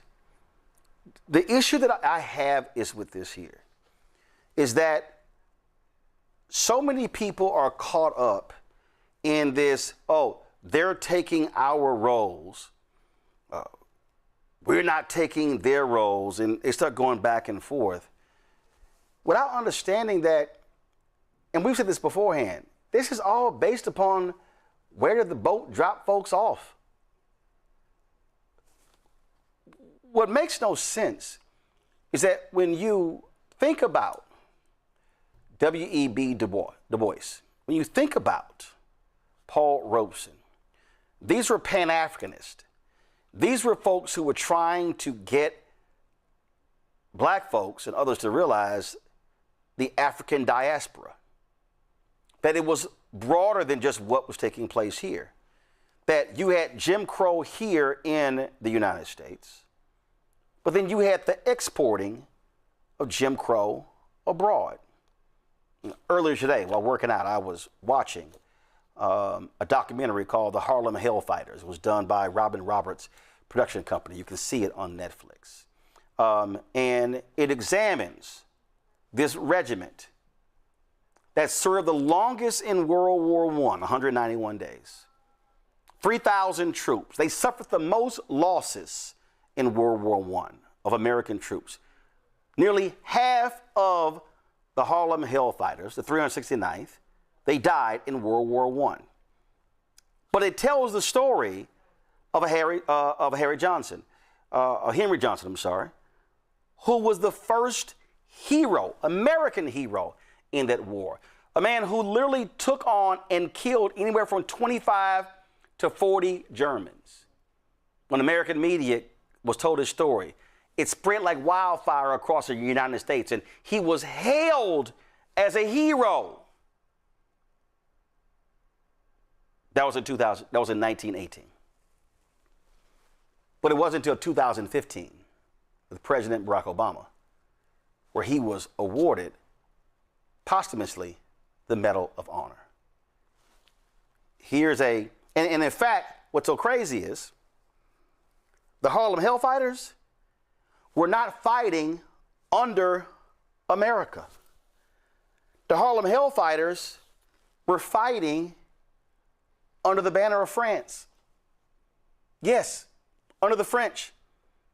And the French awarded the Harlem Hellfighters their most coveted military award, their highest honor. So if you want to understand our history, then what you have to recognize is that black folks have been dealing with this as well. In fact, if you want to understand this reality, and it tells the story, they talk about the Leonard Memo. This was a memo that was written by the leader of the American Expeditionary Force, who sent the memo to the French, telling them how they should treat the black soldiers because they did not want the black soldiers to get too much into their feelings. They wanted them to disrespect the black soldiers. They wanted Jim Crow to rule the day. They wanted to protect the notion that white soldiers were better than black soldiers. When the reality is the black soldiers were better. 2023, an army base in Louisiana was named after Henry Johnson. The racist in the White House, changed that back. It was called Fort Polk, named after a Confederate. They named it after this brother, who was the first American hero in World War I. And they changed the name to this other general named Polk. That's what you're dealing with, the racists that you have in the Pentagon with Pete Hegseth, and of course, 2 blocks away in the White House with Donald Trump. So you may ask, why am I saying all of this? Well, I'm saying this because you've had folk like Robeson, Du Bois, and others who understood imperialism, colonialism, who understood how Africans were being disenfranchised, who understood how they are being treated, who understood the marginalization of black people worldwide, not just in the United States. So the question really is, why are we getting caught up in their BS? Why are black folks getting caught up in the BS of white supremacy and fighting black brothers and sisters from England? And it's not like they're taking, quote, all the roles, which really is nonsense. See, if you're black, if you're an African American, black American, saying, well, why are they taking all the roles? Well, see, you're asking the wrong question. What you should be asking is, why are there not more roles? See, you falling for the crab in the barrel. And that's what's going on right here. We are falling for that. To me, it was stupid to watch people condemn Cynthia Erivo because she played Harriet. There are people who were critical of previous comments that she made about African Americans. Fine, criticize her. But I also need African Americans to understand something. This is really for the folk who ain't got a passport. Do y'all understand that America's greatest export are movies, television, and music? So I want you to imagine 20s, 30s, 40s, 50s, 60s, 70s, 80s, 90s, 2000, 2010, 2020. American movies being shown across the world. What do you think the representation of black people was and is? Do you understand that Django Unchained really was the movie that taught Hollywood that a, quote, black film could work overseas, even though 2/3 of the world are people of color? Do you understand that the Chiwetel Ejiofor movie, 12 Years a Slave, which was about an American slave, they literally changed the poster overseas, and they took Chiwetel Ejiofor off of the poster and put Brad Pitt on the poster to market it to white audiences overseas. Y'all remember the movie's Couples Retreat? It was Couples Retreat. In America, all of the couples were on the poster. When it went overseas, the two black characters, Faison Love was one of them, was not on the poster. That's the game that Hollywood has played. So what we have to recognize is that when black Brits or Africans or Caribbeans or black people from other countries, when they come to the United States and have a perception of who we are, that is also based upon what has been fed to them for decades from white America. This is what happens when you understand history. This is what happens when you understand what takes place. Robert Abbott founded the Chicago Defender. He was a rich man. He would travel the world every year. He was going to hotels in other parts of the world and that Americans owned, and they would not let him stay there. And he caused a major stink. You know why? Because those white folks were bringing Jim Crow to those countries. Y'all, it's right here in this Leonard memo. In this Leonard memo, they literally were demanding that the French military institute Jim Crow because they felt black soldiers were going to be too uppity because the French were respecting them as human beings. So why do I say all of this? And by the way, you need to go watch the Harlem Hellfighters.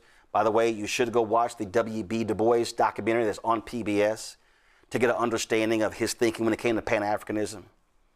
I'm saying all of this because we should stop this nonsense of listening to these idiots who yell, "You a tether, you a tether." Oh, I know them fools.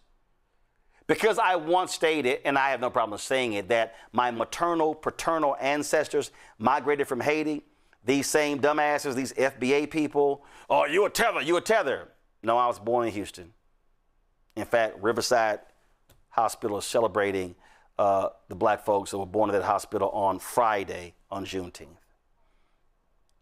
That is happening. My mom and daddy were born in Houston. My grandparents were born in Louisiana. And I'm like, do y'all ignore my maternal line, my paternal, maternal, and paternal line? So if I got four grandparents and one line migrated from Haiti, the other three don't count. See, that's the stupidity we're getting into. We got black folks who sitting there going, "Yeah, I'm FBA, you ain't real." And so you know what's amazing to me? When I listen to people who say, "Man, them black Brits taking our job." I wonder what these Negroes today saying that would have said to Shirley Chisholm's face. when she became the first black woman ever elected to Congress. Ever. I wonder what these Simple Simons would say to Sidney Poitier from the Bahamas. I wonder what they would say to freedom fighter Harry Belafonte, Jamaica. I wonder what these same Simple Simons would say to Stokely Carmichael, also known as Kwame Ture. Where are his folks from? If I'm correct, Barbados. Y'all, we can find a whole line of black people who were fighting for freedom who were not born here. Colin Powell, mom and daddy immigrants. Eric Holder, mom and daddy immigrants. Y'all, we can do this all day. So, this to me is a stupid ass conversation about who's taking jobs. What we should be saying as African Americans, what black Brits should be saying, is expand the opportunities, expand the jobs. Don't limit us to a few roles. Don't have the same black people vying for the same roles. That's what we should be saying. We should not be playing these simple crabs in the barrel games, because all that does is let white supremacists and white nationalists in Hollywood off the hook. Thoughts from my panel? Derek, you first.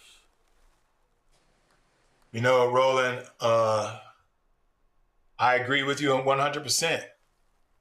You know, when you think about those who say, for example, women are not leaders. I mean, we got one, my dear sister that's on the panel with us. I mean, she's doing the work in Texas. But for those who feed this into our communities, right? And I always respond to them in the manner in which you did. I said, well, have you seen the movie called Woman King? It just came out, what, 3 or 4 years ago? Yep. That sister was a leader, and she was bad. Yep, directed by, have you seen it? Yeah, directed by Gina Prince Bythewood. That's right. I said, have you seen the movie? They said, oh, that's back then, Derek. I said, okay, what about 688? Have you seen that movie? See, because that movie, if my memory serves me correct, that was back in the World War II. Yeah, World War II. That was directed by Tyler Perry, starring Kerry Washington. It's on Netflix. That's exactly right. And so then, you know, Glory, Tuskegee Airmen. We can, as you stated, my dear brother, we can play this game all day. We cannot feed into their white supremacists, tote their water. We can't. We got to stop this. Yep. Because when you think about it, and my last point is this, Roland, because if we start to fight amongst each other, because see, they realized a long time ago, when the first time I read the Willie Lynch letter, the whole essence of the Willie Lynch letter was to make sure that the field Negro and the house Negro would never unite. Yeah. Because our greatest strength is unity. And so this is a way for them to continue to divide and conquer us, and by us fighting against ourselves. Yep. Because once we realize that unity, Roland, we're unstoppable. Well, and even though the Willie Lynch letter was not real, it certainly has real life implications. Stokely Carmichael, Kwame Ture, his family was Trinidad and Tobago. I also find it real interesting how these Simple Simons who love talking all this nonsense about do for self and stuff like that love to tout Marcus Garvey, Jolanda, who was from Jamaica. I'm just saying. It shows just the stupidity of some people. Go ahead. But it's like you said, Roland. We all came from the same continent. It's just where did the slave ship stop first? And, you know, they understand that united we stand and divided we fall. So they pit us all against each other. And what I've actually started doing now that I'm older, because I just believe that taking money out of people with money's pocket is what works. And I mean, boycotting. I literally don't watch shows that don't have black people on them. I don't, even if they're popular, because that's my way to protest. And if we look around, like if you live in Houston or Dallas or places where you see black folks, and you look at TV shows that literally have no black people on it, like, again, why are we upset that people are going where the work is? But why wouldn't we boycott? I just don't think that as much money as black people spend, regardless of where we come from, as a race, that we can control things if we decided to put our money where our anger is. And that is what I believe that we need to do. So I actually was watching that 154 because I just think it's interesting, because the guys that are over that show are both African, and they have different perspectives on things. And the other guys like leave black people alone. So of course I watch whatever he does, because he puts great stuff on social media. But my point is, we need to fight the same enemy, because we all have the same enemy, regardless of where we're from. And we should spend our dollars and show people what we approve of and what we don't approve of. And so I think that's a way that we can show white media, which is exactly, Roland, why you did what you did when you left the places where everybody wanted to be and created a foundation for other black people to start their own networks, because the white media is the white media. And why are we mad when white people... First of all, remember, I was with black media before I was with CNN. I never left black media. When CNN ended, I expanded what I was doing with black media. Then when the black media opportunities ended with the Tom Joyner Morning Show, Radio 1 and TV 1, then I started this. So it ended in white media and black-owned media. And the reality is, you don't have you have no black news shows on TV 1 or Clio TV, which they own. You've got no black news shows on BET, where they got that monthly magazine. I don't even know if they still even do it. And BET, not even black-owned. Paramount, David Ellison, right-winger, owns BET. And we can go down the line how many black-owned media aren't there as well.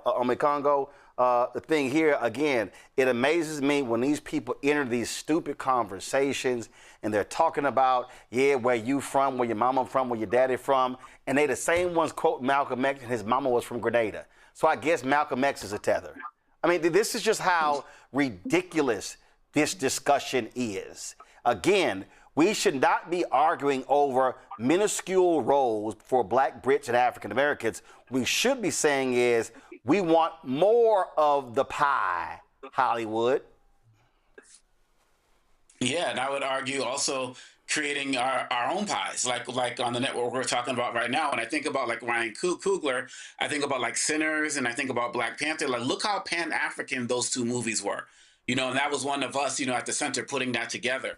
There are so many great opportunities for collaboration. I think, like, you know, when Cynthia Erivo, you know, makes the comments like she made, these are opportunities for conversation so we can build as opposed to tearing people down. One of the things that we have to also understand is that this conversation about Hollywood hiring Black American actors is that, there's this mindset of British people make better actors. But as we all know, this is happening across industries. A lot of corporations are hiring non-African Americans, and so they can still have their black numbers. Some of these colleges and universities are doing the same things. And so we can go across multiple industries where they're intentionally not bringing in black Americans and bringing other black people from the diaspora. That's not a reason for us in the diaspora to be against each other. That's a reason for, like you're saying, to call them out and continue to build together. If we can do the work to understand that this has been an international effort. Dr. King spent time on the continent, right? So it's just like, if we can understand that, then we would understand how the system works. I mean, even Lee Daniels with Daniel Oyelowo said, you know, I hired him because African Americans come with too much baggage, right? And so These are opportunities for conversation. As Black people, there are more of us across the world as Black and brown people. We need to come together and stop tearing each other apart, because Hollywood does keep giving prominent African-American roles like, Whitney Houston and stuff to non-Black American actors. But that's an opportunity for us to build together and not tear each other down. We have to come together as Pan-Africanists and build this global network, because we are the global majority. All right, then. Ome Congo, Jolanda, and Derek, I surely appreciate it. Thank you so very much for joining us on today's show. Folks, earlier this afternoon, Bishop William Barber and repairs of the breach had their Moral Mondays just 2 blocks away from us in front of Lafayette Park, in front of the White House. Here is some of what Bishop Barber had to say. You are speaking today to come and stand shoulder to shoulder. And in a moment, our national leader for our prophetic council will come and introduce them as we are talking to thousands upon thousands of people online, and many of you who are here. Because of some of the actions of today, it is necessary for me to reshape the narrative and take a little time to clear some things up. I want you to hear this, family, and hear it well. We are standing here today on this Moral Monday because there is a profound weeping sickness in the soul of our nation's statecraft. We've gathered at this public pulpit rally because we must confront boldly the tragic, short-sighted, and morally bankrupt decisions that traded the sacred promise of peace for the hollow theater of political vanity. We must understand why we are building a public pulpit today. Oh yes, we've got to take our faith out of the buildings of the church. The pulpit cannot be locked behind stained glass windows in this season. The pulpit cannot be confined to the safe boundaries of the sanctuary. Too many of our leaders want a choreographed holiness. They want a sterile, comfortable religion that judges a person's entire walk of faith simply by the height of their steeple, the layout of their sanctuary, or the sweetness of their Sunday morning hymns. But we hear the word of the Lord today. God despises that kind of hollow performance. God turns his back on a faith that sings beautifully on Sunday, but then votes to crush the vulnerable on Monday. We need a public pulpit right out here on the pavement to counter this toxic falsehood of religious nationalism. This unholy movement attempts to hijack the cross, replace authentic moral focus with a flag, and twist the gospel into a weapon of control. Then they try to sanitize history. They try to lift up the founding fathers as if they were perfect icons of morality. But let's tell the truth in the open air today. Those founders were flawed, slave-holding men who wrote about liberty while keeping their brothers and sisters in chains. And we refuse to worship a national myth. When the state uses its power to manipulate chaos and then try to call it holy, the church and people of faith must bring its message directly to the palace gates. And we denounce politicians who legislate poverty by day, as Reverend Della Owens Barber said, and then pretend to pray at night. We give voice to millions of low-income workers and disabled individuals and struggling families whose existence is threatened by an unholy, bring this mic up, unholy alliance between political power and corporate wealth. Look again at Jeremiah. In the 22nd chapter, Bishop, the word of God did not come to the temple priest in private. The word came directly to the gates of the king's palace. Jeremiah stood right there in the public square and cried out, execute justice and righteousness. Deliver the spoil out of the hand of the oppressor. Stop doing wrong to the immigrant and the fatherless and the widows, and stop shedding innocent blood. What if Jeremiah's agenda were our policy today? It would look like an immediate halt to foreign policy aggression. It would mean an absolute end to state-sanctioned violence. It would mean protecting immigrants, the refuge, and the stranger at the border. Jeremiah's exegesis is clear for us today. A government loses its moral authority when it sheds innocent blood to feed its own ego. And when rulers build their palaces on the backs of the poor, the public pulpit must break the silence. Look at the record and look at the truth. A few years ago, a historic covenant was made. It was called the Iran Nuclear Agreement. It was a patient diplomatic shield built to prevent the proliferation of weapons of mass destruction without firing a single shot or dropping a single bomb or shedding a single drop of precious human blood. It wasn't perfect, but it was better. But then came a spirit of arrogance, a leadership blinded by malice and intoxicated by the desire to undo the past. The Trump administration unilaterally tore up that peace covenant. They broke our nation's word on the global stage. They marched us to the precipice of an unnecessary war of choice, rattling sabers, escalating tension, putting millions of innocent souls in imminent, terrifying danger. Let us speak the raw, unvarnished truth today. This arrogance did not stop at breaking covenants. It escalated into an apocalyptic madness. A leader threatened to unleash the ultimate war crime against the Almighty itself, the complete, utter destruction of an entire ancient civilization, to threaten the total annihilation of millions of God's children. This is not statecraft, it is blasphemy. It is an act of supreme moral depravity that dares to play God with the fate of humanity. But oh, thank God that the conscience of some could not be silenced. Right now, I want to thank God for those generals, those leaders in uniform that said, no, we will not do it. I don't know how many it was, but think about the gravity of that moment. We were standing on the very brink of the end. And if it had not been for those who chose moral sanity over blind obedience, the world could have been set ablaze. Folks, we caught up with some of the folks who were out there today, and this is why they said they are there every Monday protesting as a part of Moral Mondays here in Washington, D.C. It's so important to continue to raise a prophetic voice in the name of our faith, because so many things are going wrong in this country. People do not have adequate health care. This war with Iran is irresponsible and unnecessary. And so many horrible things have been done by this administration that are contrary to the will of the American people.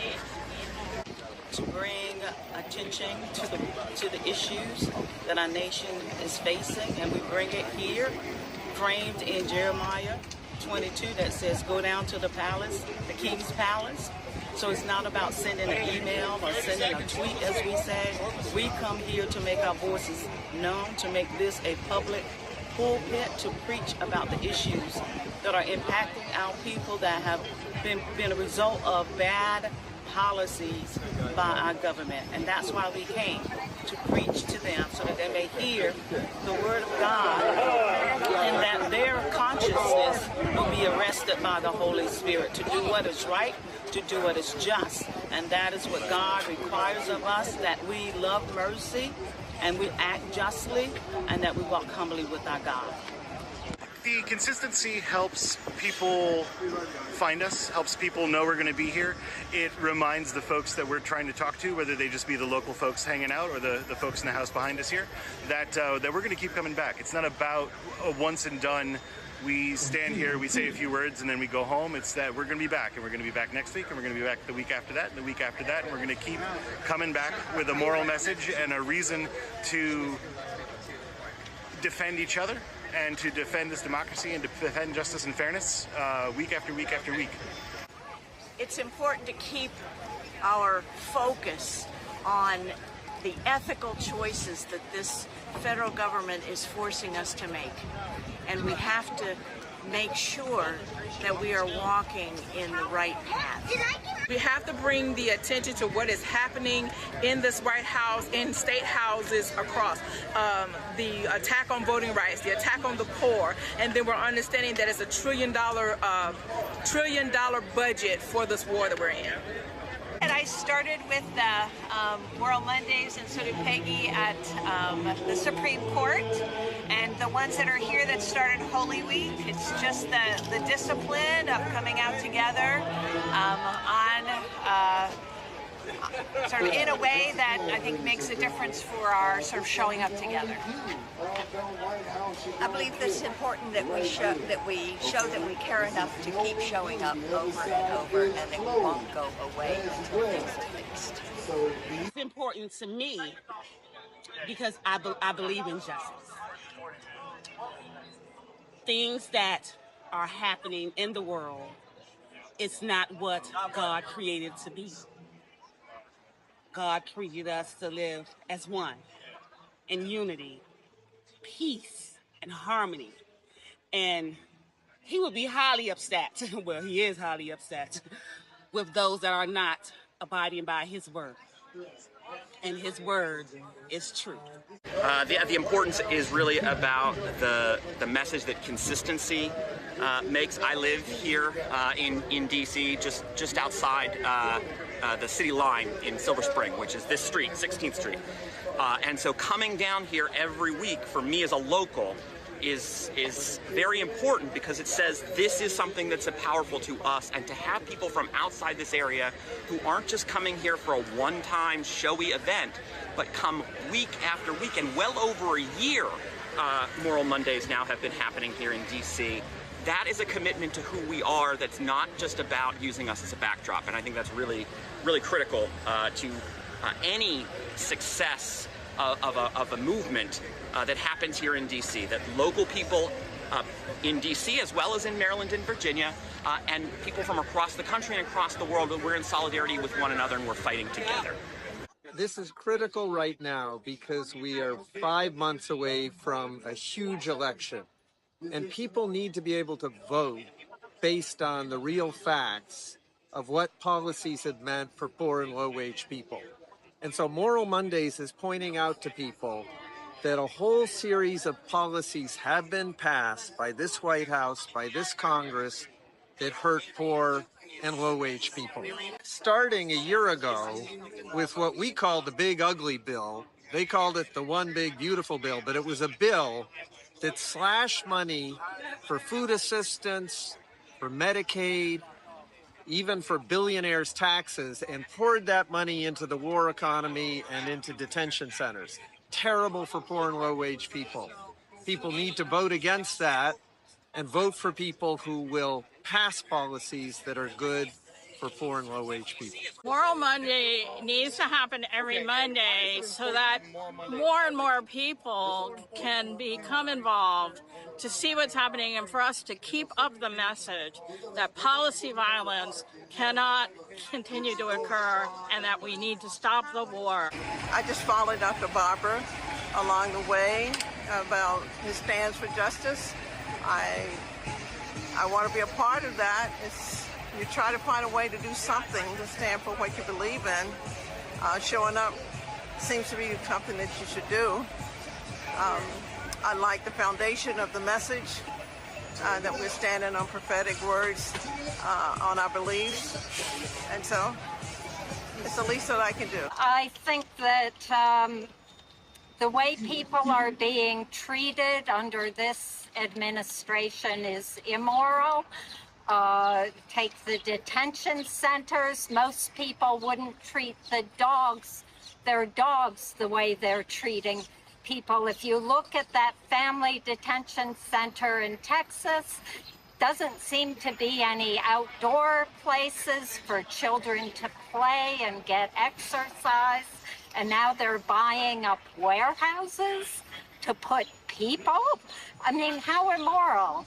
The first and greatest commandment is to love God with all your heart, all your mind, and all your soul. The second is like unto it, love thy neighbor as thyself. And I absolutely believe that, and this is part of loving my neighbor. I feel like it's important to have Moral Mondays every week because it keeps policies, issues, and things that people should be paying attention to more relevant every single week. I feel like everyone has a general idea of what's going on wrong in the world, but Moral Monday keeps it relevant every single week, and that's why it's important. I think the consistency is important to let this administration, to let those that are seeking to roll back rights for all people, to let them know that there's a moral thread, a moral consciousness that will not be silent and that will forever find its way into the public square, into the public space, and to uplift the consciousness of the country. Because this administration has lost their moral compass, and we need to find it. And we need to show them that the people don't agree with where this country is going and that we want to change. We need to be unrelenting in the public witness for an alternative to the cruelty and the meanness of politics as it's being played here now. So to have the voice, the words of the prophetic traditions from different faiths and different religions and just from people of conscience, we don't hear enough of it. We don't see enough of it. So we show up every week. I think it's important to do it every week because it's a constant reminder that changes aren't happening and that we're not going to back off. All right, folks, if you want to see that full rally, simply go to our YouTube channel, our Black Star Network app, and you can check it out. All right, folks, that is it for our show today. Hey, support the work that we do, folks. Join our Bring the Funk fan club. If you want to contribute via Cash App, use a Stripe QR code. You see it right here. Use that QR code. Also for credit cards, what you should do is, if you're listening, go to blackstarnetwork.com to check it out. Text and money order, make it payable to Roland Martin Unfiltered, P.O. Box 57196, Washington, D.C. 20037-0196. PayPal's R Martin Unfiltered, Venmo RM Unfiltered, Zelle Roland at RolandSMartin.com, Roland at RolandMartinUnfiltered.com. Of course, download the Black Star Network app. Apple phone, Android phone, Apple TV, Android TV, Roku, Amazon Fire TV, Samsung Smart TV. Be sure to get our Roland Martin Unfiltered swag by going to shopblackstarnetwork.com, shopblackstarnetwork.com. Hats, t-shirts, mugs, all that good stuff. Support the black-owned products that you see. We support more than 50 companies are on shopblackstarnetwork.com in our marketplace. Everything you see in our studio is available on our marketplace. So simply go to shopblackstarnetwork.com. Folks, on Saturday, it's going to be happening in Harlem. On Saturday, what's happening in Harlem. There's going to be a massive rally. When we fight, we win. This is the aftermath of All Roads Lead to the South.